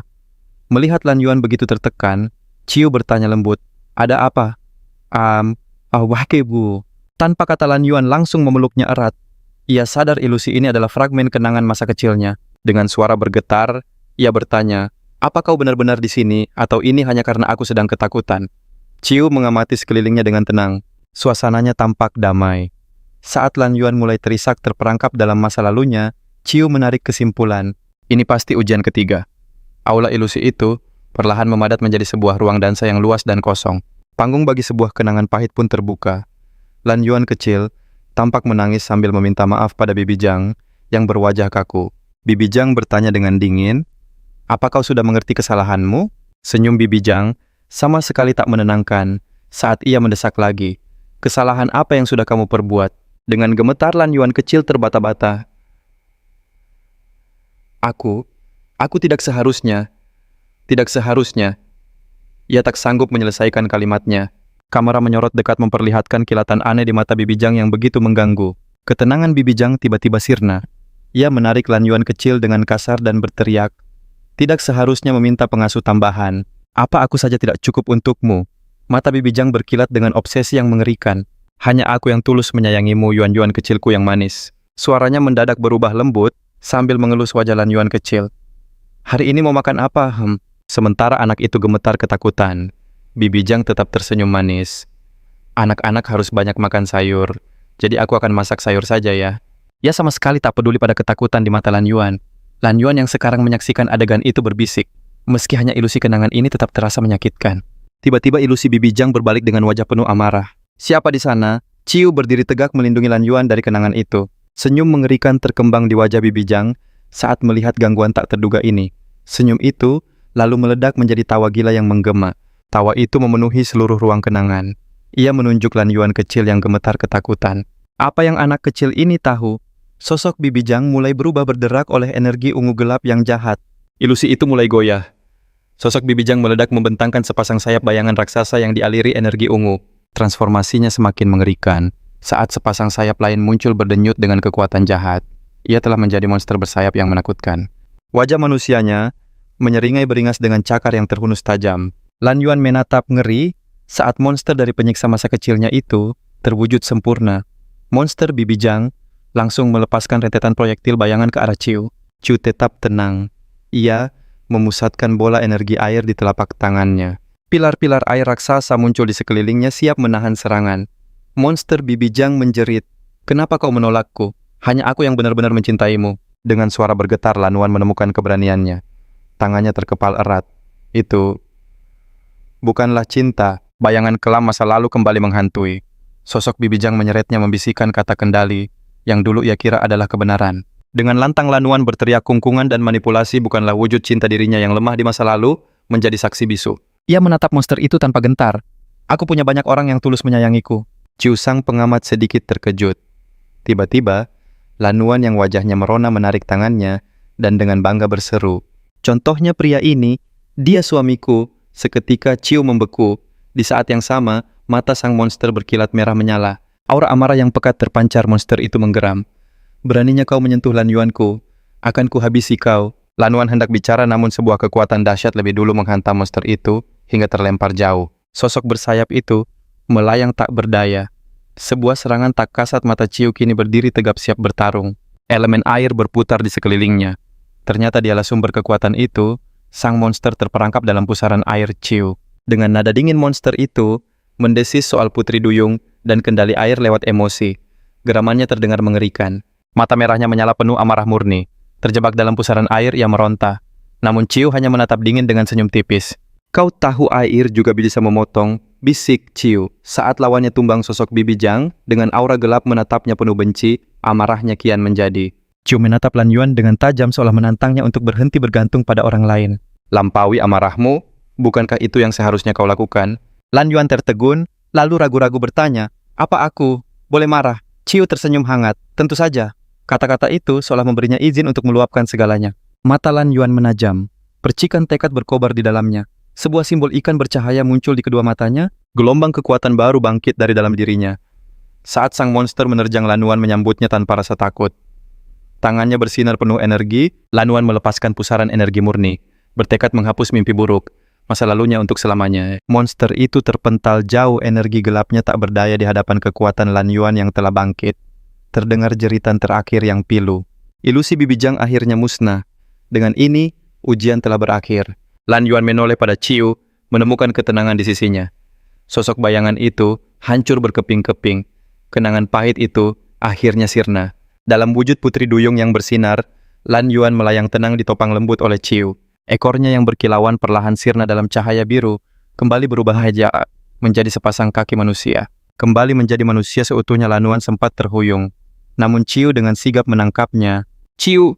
Sebutir keringat di pelipisnya menunjukkan betapa berat ujian barusan. Atau mungkin ini karena efek dari Lan Yuan. Wajah Lan Yuan merona lega. Dengan ceria ia berkata, "Sepertinya kita berhasil melewati ujiannya." Ciu yang tenang seperti biasa, dengan lembut bertanya, "Sudah tidak menangis lagi?" Sambil tersenyum lebar, Lan Yuan mengaku kehadiran Ciu mengubah air matanya menjadi tawa. Tiba-tiba pemandangan berubah. Mereka kembali ke aula utama. Tuan Lan menyambut, "Selamat kalian berhasil." Tuan Lan tampak begitu emosional. Dengan mata berkaca-kaca ia memanggil nama putrinya. Lan Yuan pun menangis haru. "Ayah." Momen reuni ayah dan anak yang begitu menyentuh setelah ujian yang berat. Ciu membahas soal ujian dengan seorang pelayan. Pelayan itu tampak kaget saat mendengar ada 3 ujian. Pelayan itu menjelaskan, "Sebenarnya hanya ada 2 ujian, Tuan. 1 untuk fisik, 1 untuk mental. Tuan Besar mungkin sedikit melebih-lebihkan." Tatapan Ciu menajam. Ia sadar mereka telah menghadapi ujian ketiga yang tak terduga. Ketakutan terdalam dari masa kecil Lan Yuan. Ia berpikir apakah ilusi monster itu mirip seperti binatang iblis. Tuan Lan tersenyum lebar sambil menepuk bahu Ciu. "Aku merestui pernikahan kalian," katanya mantap. Ciu tertegun. Sang pelayan pun takjub melihat tuannya begitu gembira. Sementara itu, Lan Yuan dengan malu-malu memanggil ayahnya. Dengan penuh wibawa Tuan Lan berkata pada Ciu, "Pertemuan kalian adalah takdir yang dipandu oleh jiwa kalian masing-masing." Mata Ciu berkilat tajam terkejut mendengar pernyataan yang begitu dalam. Namun tiba-tiba Tuan Lan mengedipkan mata mencairkan suasana. Ia menyarankan agar mereka saling mengenal lebih jauh dulu. Ciu melirik ke belakang. Ia melihat wajah Lan Yuan yang penuh harap. Senyum tipis akhirnya terukir di bibirnya. Ia hanya menjawab singkat, baiklah. Seolah menerima perjodohan dari Tuan Lan. Senyum Lan Yuan langsung merekah. Hati Lan Yuan berbunga-bunga, namun Chiu kembali mengangkat topik soal ujian ketiga yang misterius itu. Tuan Lan bertanya, apakah itu benar-benar hanya sebuah ilusi? Tuan Lan menegaskan kalau istrinya hanya menyebut 2 ujian. Tapi sebuah kejanggalan terasa menggantung di udara model. Dengan tatapan tenang, Chiu hanya berkata, paham. Ia pun berbalik demi adiknya yang telah menunggu.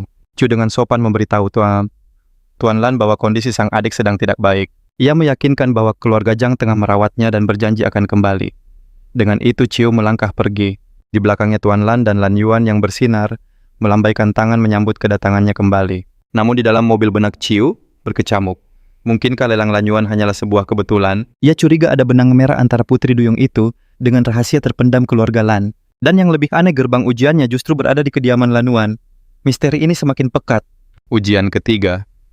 Apakah monster Bibi Zhang sekadar ilusi atau pertanda dari sesuatu yang lebih mengerikan? Menepis keraguan Chiu memantapkan hati. Ia akan mengurai teka-teki ini satu persatu sambil memacu kendaraannya menuju Fajar. Tiba di markas, super canggih sang adik berambut merah jambu menyambutnya penasaran dengan panggilan mendadak ini. Dengan senyum ceria adiknya siap menyambut Chiu secara resmi ke dalam S Group. Mata Chiu mengamati keramaian saat adiknya dengan bangga bercerita tentang reputasi S Group yang legendaris. Ketenaran mereka lahir dari zirah kekuatan mutakhir dan rezim latihan yang brutal bagi para anggota baru. Di angkasa 2 sosok berseragam terlibat dalam duel udara yang spektakuler. Denting pedang menggema di udara memamerkan kelincahan dan keterampilan tingkat tinggi.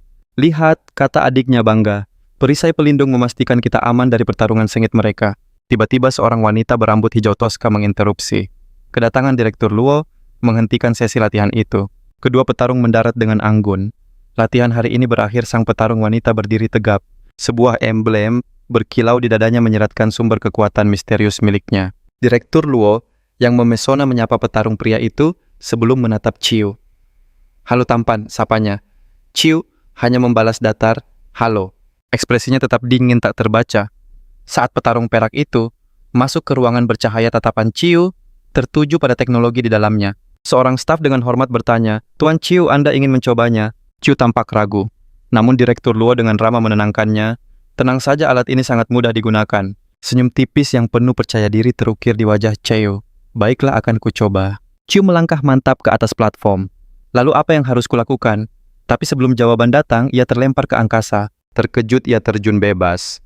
Dengan panik ia mencoba menghubungi Lan Yuan, namun sistem komunikasi terputus.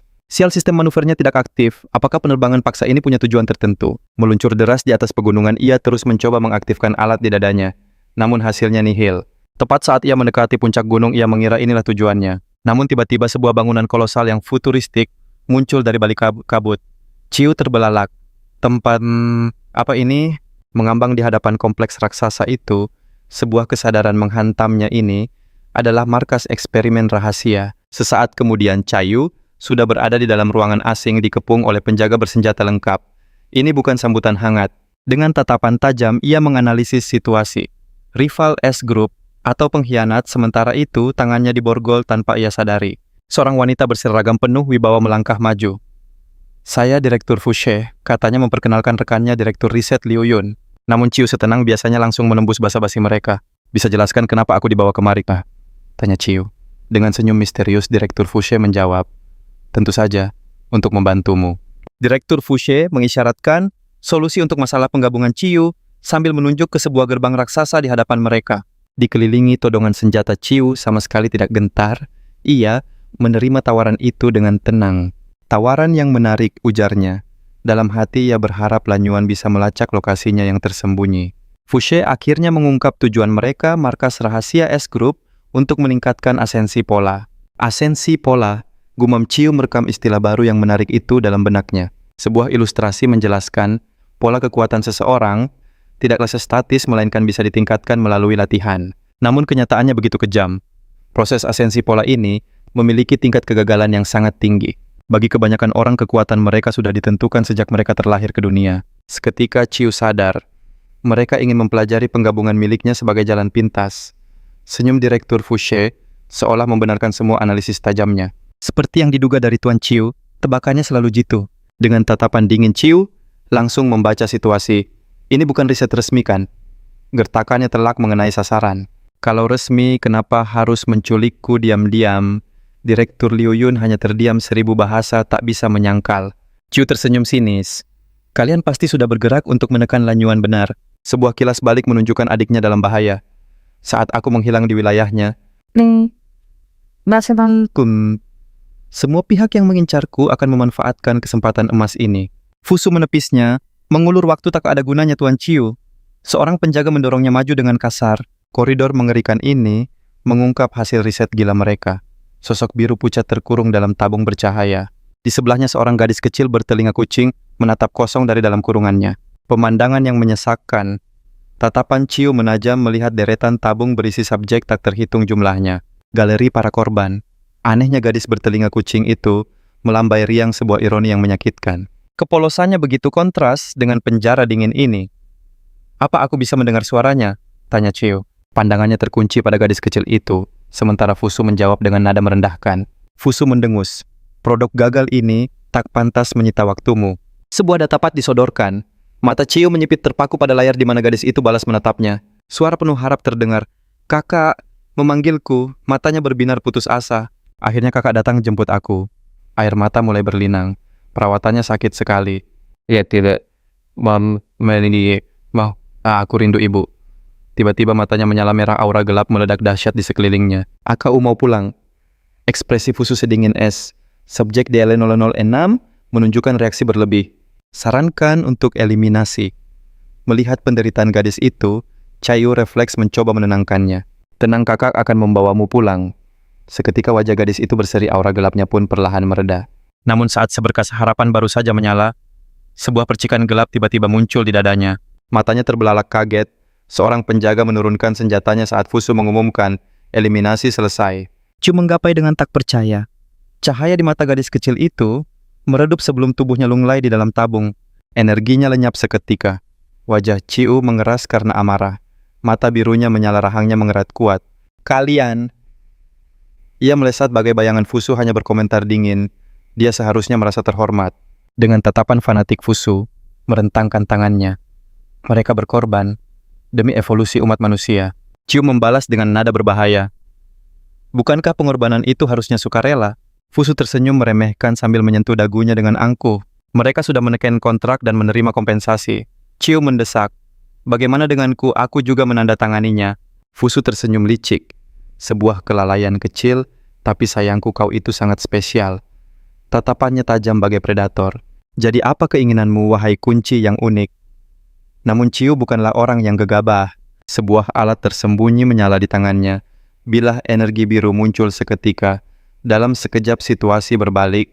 Kini Direktur Fusu yang menjadi sandera. Bila laser itu menempel di lehernya satu gerakan kecil, bisa berakibat fatal. Anehnya senyum percaya diri Fusu tak goyah sedikit pun. Apa yang lucu dan geram Chiu bila lasernya berdengung mengancam. Ini bukan mainan. Cepat bicara. Fusu malah menghela napas dengan sangat dramatis. Sayang sekali, kau tidak mau bekerja sama. Tiba-tiba matanya menyala semerah iblis. Suaranya penuh dengan kebencian.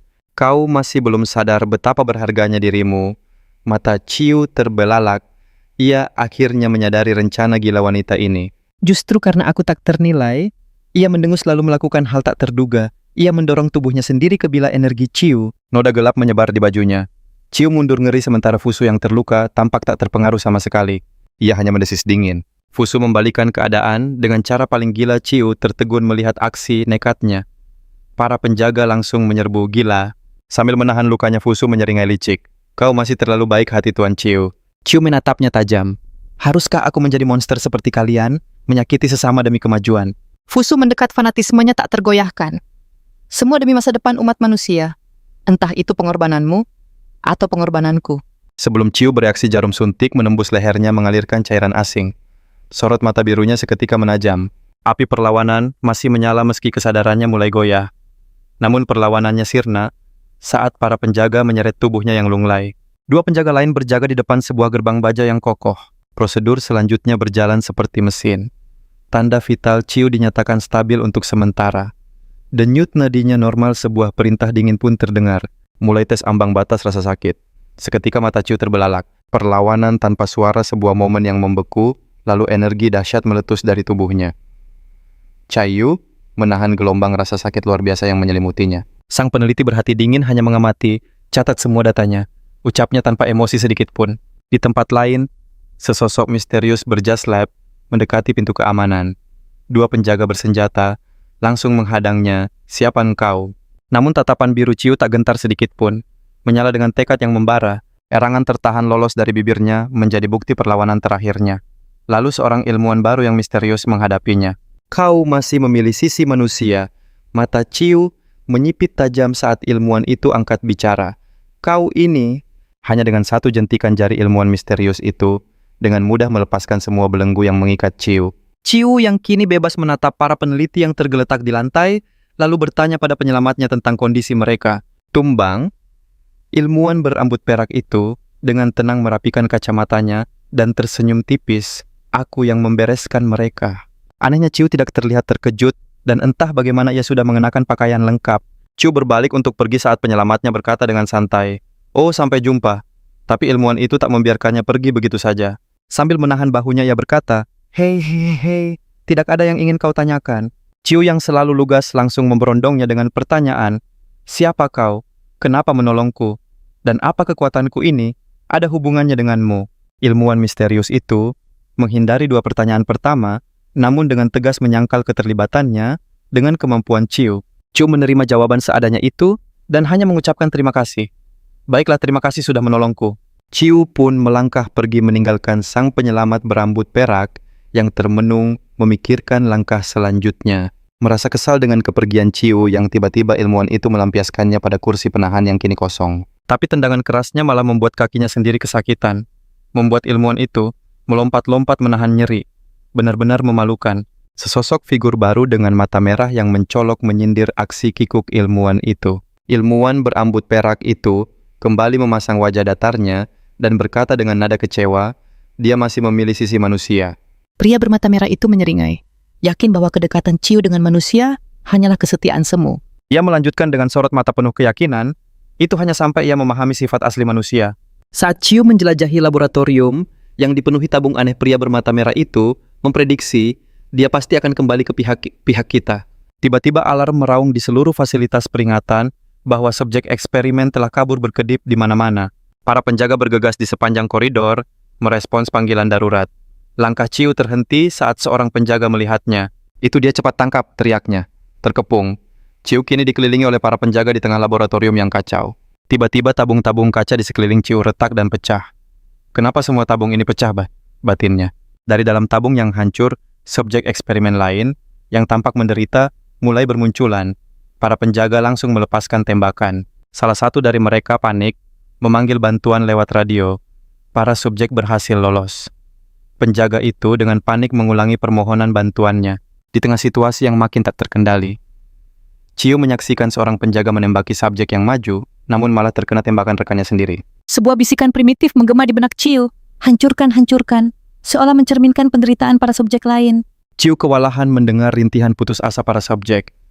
"Aku mau pulang, Ibu." Tiba-tiba salah satu dari mereka menyadari kehadirannya. "Tunggu, ada yang tidak terluka di sini." Chiu yang jelas-jelas bingung mempertanyakan rentetan suara di kepalanya. Suara apa ini semua? Para subjek yang kabur menyadari kondisi Chiu yang berbeda, sangat kontras dengan penderitaan mereka sendiri. Keinginan mereka bersatu menjadi sebuah permohonan yang pilu, biarkan dia pulang. Jiwa-jiwa tersiksa itu membentuk perisai manusia. Mereka menahan semua serangan yang datang dari para penjaga. Para penjaga terus melakukan penekanan brutal, menembak membabi buta ke arah kerumunan. Seorang perwira wanita dengan tatapan tajam melangkah ke lokasi. Ekspresinya sulit diartikan di tengah kekacauan itu. Meski dalam wujud mereka yang mengerikan, fokus para subjek hanya satu, pelarian Chiu. Sosok-sosok tersiksa itu pun mulai berjatuhan. Pengorbanan mereka membukakan jalan bagi satu-satunya orang yang mereka anggap sehat, yang kini diselimuti oleh cahaya yang menenangkan. Chiu berdiri sebagai simbol harapan terakhir mereka. Matanya kini menyala dengan energi keemasan yang dahsyat. Transformasi pun dimulai. Perwira baru itu menyeringai sebuah pikiran dingin melintas tentang esensi penyatuan kekuatan ini. Chiu, sepasang mata emasnya yang membara menatap tajam sang perwira. Tanpa ragu, ia mencengkeram kerah Chiu sama sekali tak gentar pada badai energi di dalam dirinya. Tangannya meremas seragam Chiu yang berkilau merasakan getaran kekuatan dahsyat. Hanya dengan satu sentakan energi cengkeraman itu, terlepas dengan mudah. Ciu langsung membalas. Sebuah tinju berbalut cahaya emas melesat perwira itu, terlempar jauh saat Ciu melontarkan kata-kata pedasnya. Kalian semua, lebih banyak penjaga menyerbu koridor melepaskan tembakan membabi buta. Ciu bergerak secepat kilat emas menghindari setiap serangan dengan begitu mudah. Matanya menyipit menjatuhkan vonis terakhirnya. Sampah. Dalam sekejap, ia sudah berada di belakang seorang penjaga, melancarkan pukulan telak yang melumpuhkan. Sang perwira bangkit dari hantaman tertawa liar begitu gembira dengan kejutan yang belum pernah ia rasakan. Matanya berkilat penuh energi liar mengakui kekuatan Ciu yang luar biasa. Sebuah alat di pergelangan tangannya berbunyi. Sayang sekali waktuku habis. Gumamnya saat alat itu bersinar biru terang. Energi biru menyelimuti seluruh tubuhnya, memulai sebuah transformasi yang mengejutkan. Kini ia terbalut baju tempur canggih sambil menggenggam sabit energi raksasa. Eksperimen terakhir akan segera dimulai. Ia melesat secepat bayangan siap menguji Ciu dengan kekuatan barunya. Dengan gerakan lincah ia mengayunkan sabit energinya yang dahsyat. Ciu tetap tak bergeming menangkis sabit itu. Dengan tendangan presisi yang kuat membuatnya terpental. Dengan sigap perwira itu, menangkap kembali senjatanya. Tatapannya kini terkunci pada sasarannya. Ia menebaskan sabitnya berniat menghancurkan Ciu. Namun Ciu dengan mata membara dan tinju berapi emas, siap menyambutnya. Benturan dahsyat pun terjadi. Teknologi canggih melawan energi murni yang bergejolak. Gelombang kejutnya menghancurkan seisi laboratorium, menerbangkan puing-puing ke segala arah. Ciu kini dilindungi perisai emas, menyaksikan lawannya terlempar jauh oleh kekuatan benturan itu. Ia memfokuskan seluruh kekuatannya. Pada perisai itu bersiap melepaskan serangan yang jauh lebih dahsyat. Seekor naga emas raksasa meledak dari tubuh Ciu, menelan sang perwira di udara. Meski begitu perwira itu tersenyum gila. Ia berseru kuat sekali. Naga emas itu meledak dalam kilatan cahaya meninggalkan bukti kekuatan Ciu yang mengerikan. Meski baju tempurnya hancur, sang perwira menyeringai. Data yang bagus, pikirnya. Ciu melayang siap melancarkan serangan penutup. Ciu bersiap memberikan pukulan terakhir pada perwira yang sudah tak berdaya itu. Tiba-tiba sebuah suara menghentikan pertempuran saat beberapa sosok baru muncul dari atas. Seorang gadis berambut merah muda muncul dengan raut cemas. Ciu, kamu tidak apa-apa. Aura Ciu yang intens mereda saat melihat penyelamatnya. Namun yang mengejutkan, Ciu justru berbalik kembali ke tengah kekacauan membuat gadis itu bingung. Gadis itu berlari di antara reruntuhan dengan panik mencari sosok Ciu di tengah puing-puing. Ia menemukan Ciu sedang menggendong seorang anak kecil yang tak sadarkan diri. Wajahnya penuh penyesalan. Dengan tegas Ciu berkata, ia tak bisa lagi bergabung dengan kelompok mereka. Gadis itu mengerti tapi sangat khawatir dengan rencananya. Dengan tujuan yang baru, Ciu menyatakan akan mencari keluarga Zhong demi Zhong Yuyan. Gadis itu terkejut Ciu akan memilih keluarga Zhong. Ciu pun menuntut penjelasan kenapa ekspresinya begitu suram. Keluarga Zhong itu busuk, bisiknya. Mereka semua bersembunyi di balik topeng yang mengerikan. Dengan penasaran ia bertanya, kemenanganmu tadi, apa artinya kamu sudah menemukan pasangan fusi yang baru? Ciu yang tampak sangat lelah, hanya menggeleng menunjukkan kondisinya saat ini. Dalam momen yang lucu, ia mendorong gadis itu dengan lemah. Apa kamu tidak bisa merasakan energiku yang terkuras habis? Kembali serius Ciu mengakui kekuatannya benar-benar lenyap. Ia bertanya, apa kamu mengerti apa yang sedang terjadi? Iya, watatam. Namun gadis itu sama bingungnya. Senyum licik terukir di wajahnya. Kamu ini benar-benar penuh teka-teki, Ciu. Walaupun ragu, ia menawarkan tumpangan ke kediaman Zhong dan Ciu, tampaknya menerima tawarannya. Perjalanan mereka dihentikan oleh seorang wanita berambut putih yang menyapa dengan ramah namun penuh arti.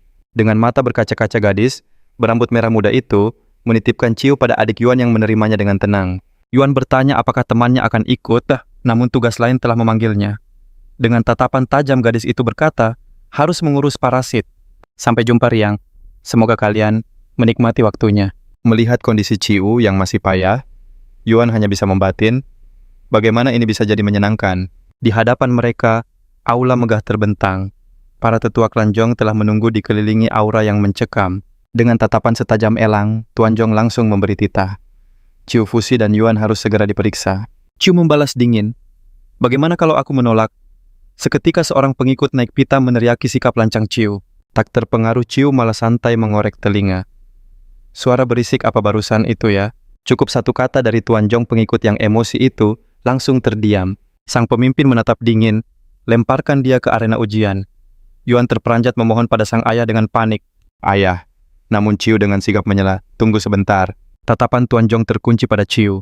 Ia menegaskan datang demi Yuan dan dengan berani menyatakan, dirinya bukan lagi urusan keluarga Zhong. Chiu pun berbalik meninggalkan Yuan yang terpaku menatap punggungnya yang tegap. Tak bergeming Tuan Zhong dengan santai memerintahkan pernikahan Yuan segera diatur. Dada Yuan terasa sesak tak percaya dengan apa yang didengarnya. Mendengar itu, rahang Chiu langsung mengeras. Ada kilat tajam di matanya saat ia menoleh. Tuan Zhong berkomentar dingin, Yuan tak bisa diandalkan. Anak ini sudah tak ada nilainya. Paman kedua menambahkan, kesetiaan Chiu sudah pindah jadi untuk apa dipertahankan.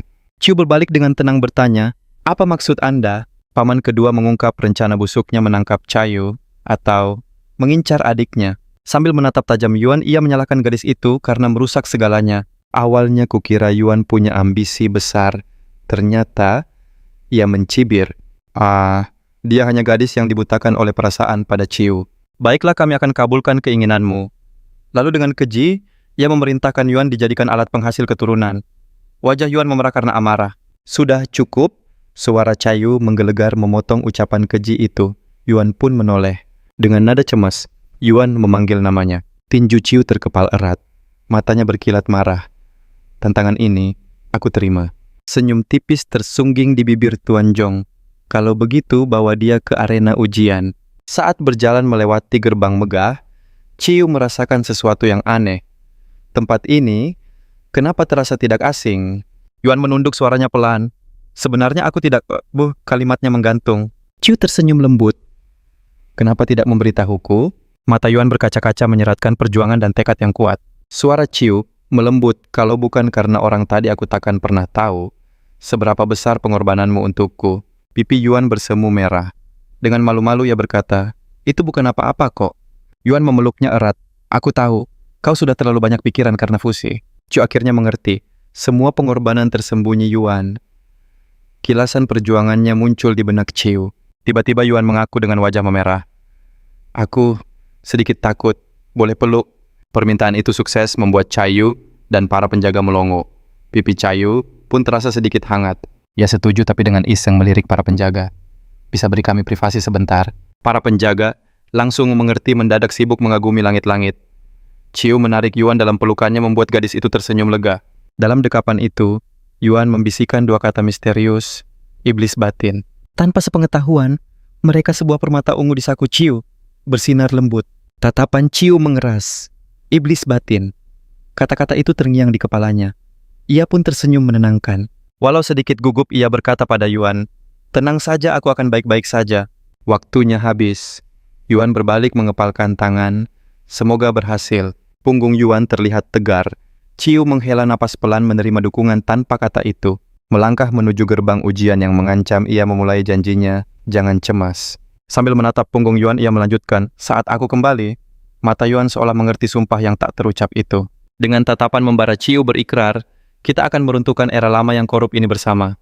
Dua siluet yang berdiri terpisah, namun memancarkan tekad yang sama untuk menghadapi ujian di depan mereka. Yuan tersenyum yakin dan membalas, tentu saja aku akan menunggumu. Saat Chiu menatap gerbang raksasa itu, Yuan mengingatkannya untuk tetap fokus. Ekspresinya mengeras, ini baru permulaan. Yuan pun berbalik karena ia juga punya medan perangnya sendiri untuk ditaklukkan. Para sekutunya telah berkumpul. Bersama pasukannya yang hebat, Yuan melangkah maju untuk memulai revolusi. Sementara itu, Chiu kini sendirian di sebuah ruangan hampa. Sebuah pintu misterius seolah memanggilnya. Terdengar suara kasar yang tak asing meneriakkan kata-kata hinaan. Seketika Chiu tahu siapa pemilik suara itu. Matanya menajam penuh keteguhan. Ia tahu betul siapa yang menantinya di balik cahaya itu. Tanpa sedikit pun, keraguan Chiu melangkah melewati gerbang cahaya, siap berhadapan dengan masa lalunya. Dari balik bayangan, Tuan Zhong mengamati. Ia penasaran, seberapa kuat Chiu bisa melawan iblis di dalam dirinya. Ujian pun dimulai. Chiu terlempar ke dalam kenangan masa lalu berhadapan dengan sosok bermata merah di tengah hujan yang deras. Sebuah adegan pilu terungkap. Dua anak kecil menangis. Ayah, jangan pergi. Di tengah badai hati Chiu, kecil hancur lebur. Ia hanya bisa berbisik, ayah. Dan saat itulah sosok itu berbalik. Dengan suara penuh amarah, pria itu membentak. Jangan panggil aku ayah. Wajahnya penuh kebencian saat melontarkan kata-kata kejam. Kalian berdua hanyalah sampah. Lin Lin kecil berlari mengejarnya, tangisannya terdengar pilu menembus hujan. Sambil memeluk kaki pria itu, Lin Lin memohon dengan suara bergetar, jangan tinggalkan kami. Mahatu, kamu. Kami janji akan jadi anak baik. Isaknya berharap bisa meluluhkan hati ayahnya yang beku. Namun pria itu dengan dingin berkata, sampah yang penurut tetaplah sampah. Melihat itu Ciu kecil yang marah langsung maju. Lepaskan Lin Lin, teriaknya. Sosok itu menoleh tatapannya kosong tanpa kehangatan sedikit pun. Dengan putus asa Ciu kecil ikut memegangi kakinya, mencoba bertahan sekuat tenaga. Namun ia tak cukup kuat. Dalam sekejap ia terlempar ke tanah. Pria itu tanpa perasaan menyingkirkan kedua anak itu dari hadapannya. Sambil membelakangi mereka, ia berkata dingin bahwa ia sudah muak mengurus mereka. Meski terluka, Ciu kecil berusaha tegar demi adiknya. Lin Lin tidak apa-apa, kakak ada di sini. Sambil menahan tangis Lin Lin berkata dengan berani, kakak jangan menangis, aku juga tidak akan menangis. Ciu yang sekarang hanya bisa menyaksikan kenangan pahit saat mereka dibuang begitu saja. Tiba-tiba ia teringat perkataan Yuan tentang iblis batin. Kenangan ini adalah ujiannya. Mendadak sosok Ciu kecil dan Lin Lin berubah, mata mereka merah menyala. Ayah meninggalkan kita karena pola kita rendah, desis mereka. Ciu menepisnya, bukan, dia hanya pria jahat. Tapi hantu Lin Lin menyahut, tidak, ini karena kita lemah. Bayangan mereka meratap, seandainya saja pola kita lebih tinggi. Di belakang mereka siluet sang ayah tampak menjulang. Lalu muncul sosok Lin Lin dewasa yang menyeramkan. Ia menyatakan mereka tak akan ditinggalkan jika punya kemampuan hebat.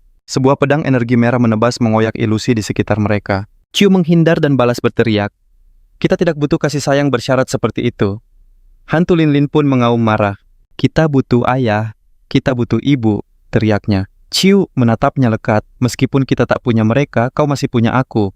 Ciu mencengkeram erat hantu Lin Lin, menatap langsung ke matanya yang merah menyala. Dengan tulus ia berjanji, kita adalah keluarga, aku tidak akan pernah meninggalkanmu. Seketika topeng iblis itu retak, air mata membasahi wajah ilusi Lin Lin saat ia berbisik, kakak. Tapi tiba-tiba hantu Ciu kecil menyerang dari belakang. Hantu Ciu kecil berdiri di atas Lin Lin yang terjatuh mencibir, dasar alasan orang lemah. Lalu ia menatap Ciu dan menyalahkannya. Jika kau lebih kuat, ayah tidak akan pernah pergi. Batui. Siluet sang ayah kembali muncul seolah ikut menyalahkan. Dengan teriakan marah, hantu Ciu kecil melesat menyerang. Pedang energi merah itu berhasil mengenai Ciu, membuatnya langsung terlempar. Hantu itu mengejeknya, mau pura-pura tak berdaya. Tapi diam-diam tangan Ciu menggenggam sebuah kristal ungu. Pertarungan belum usai, Ciu bangkit sambil mengacungkan kristal yang bersinar terang. Terima ini. Ia menyodorkan kristal itu pada versi kecil dirinya. Hantu itu hanya mencibir mengira itu tipuan dan bersiap menyerang lagi. Namun, serangan itu terhenti. Mata merahnya terpaku pada kristal ungu yang bersinar di tangan Ciu.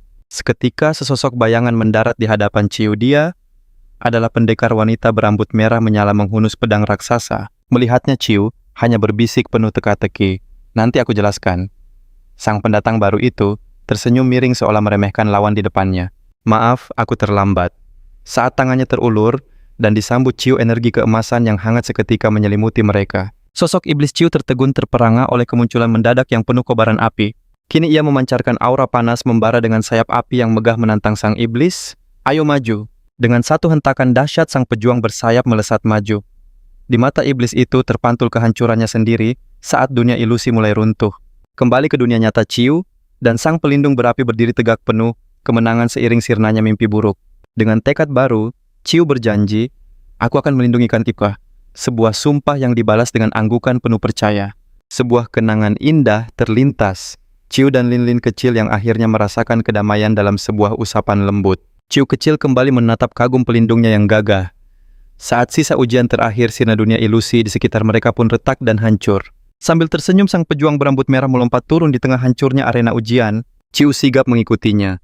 Perjalanan ini belum usai, masih banyak rintangan menanti di depan. Meski hari ini berpisah, esok kita pastikan berjumpa lagi. Jangan pergi terlalu lama, kisah kita masih terus menyala. Kita akan bersama hingga petualangan baru tiba. Satu dunia, satu impian. Kita berlari mengejarnya. Jangan pergi terlalu lama. Semangat ini masih membara kita. Kan bersatu hingga jumpa di petualangan selanjutnya. Satu dunia, satu mimpi. Kita terus berlari. Janganlah pergi terlalu lama, kisah ini masih menyala. Kita kan bersatu lagi di petualangan yang baru, karena perjuangan ini belum berakhir. Musik, musik.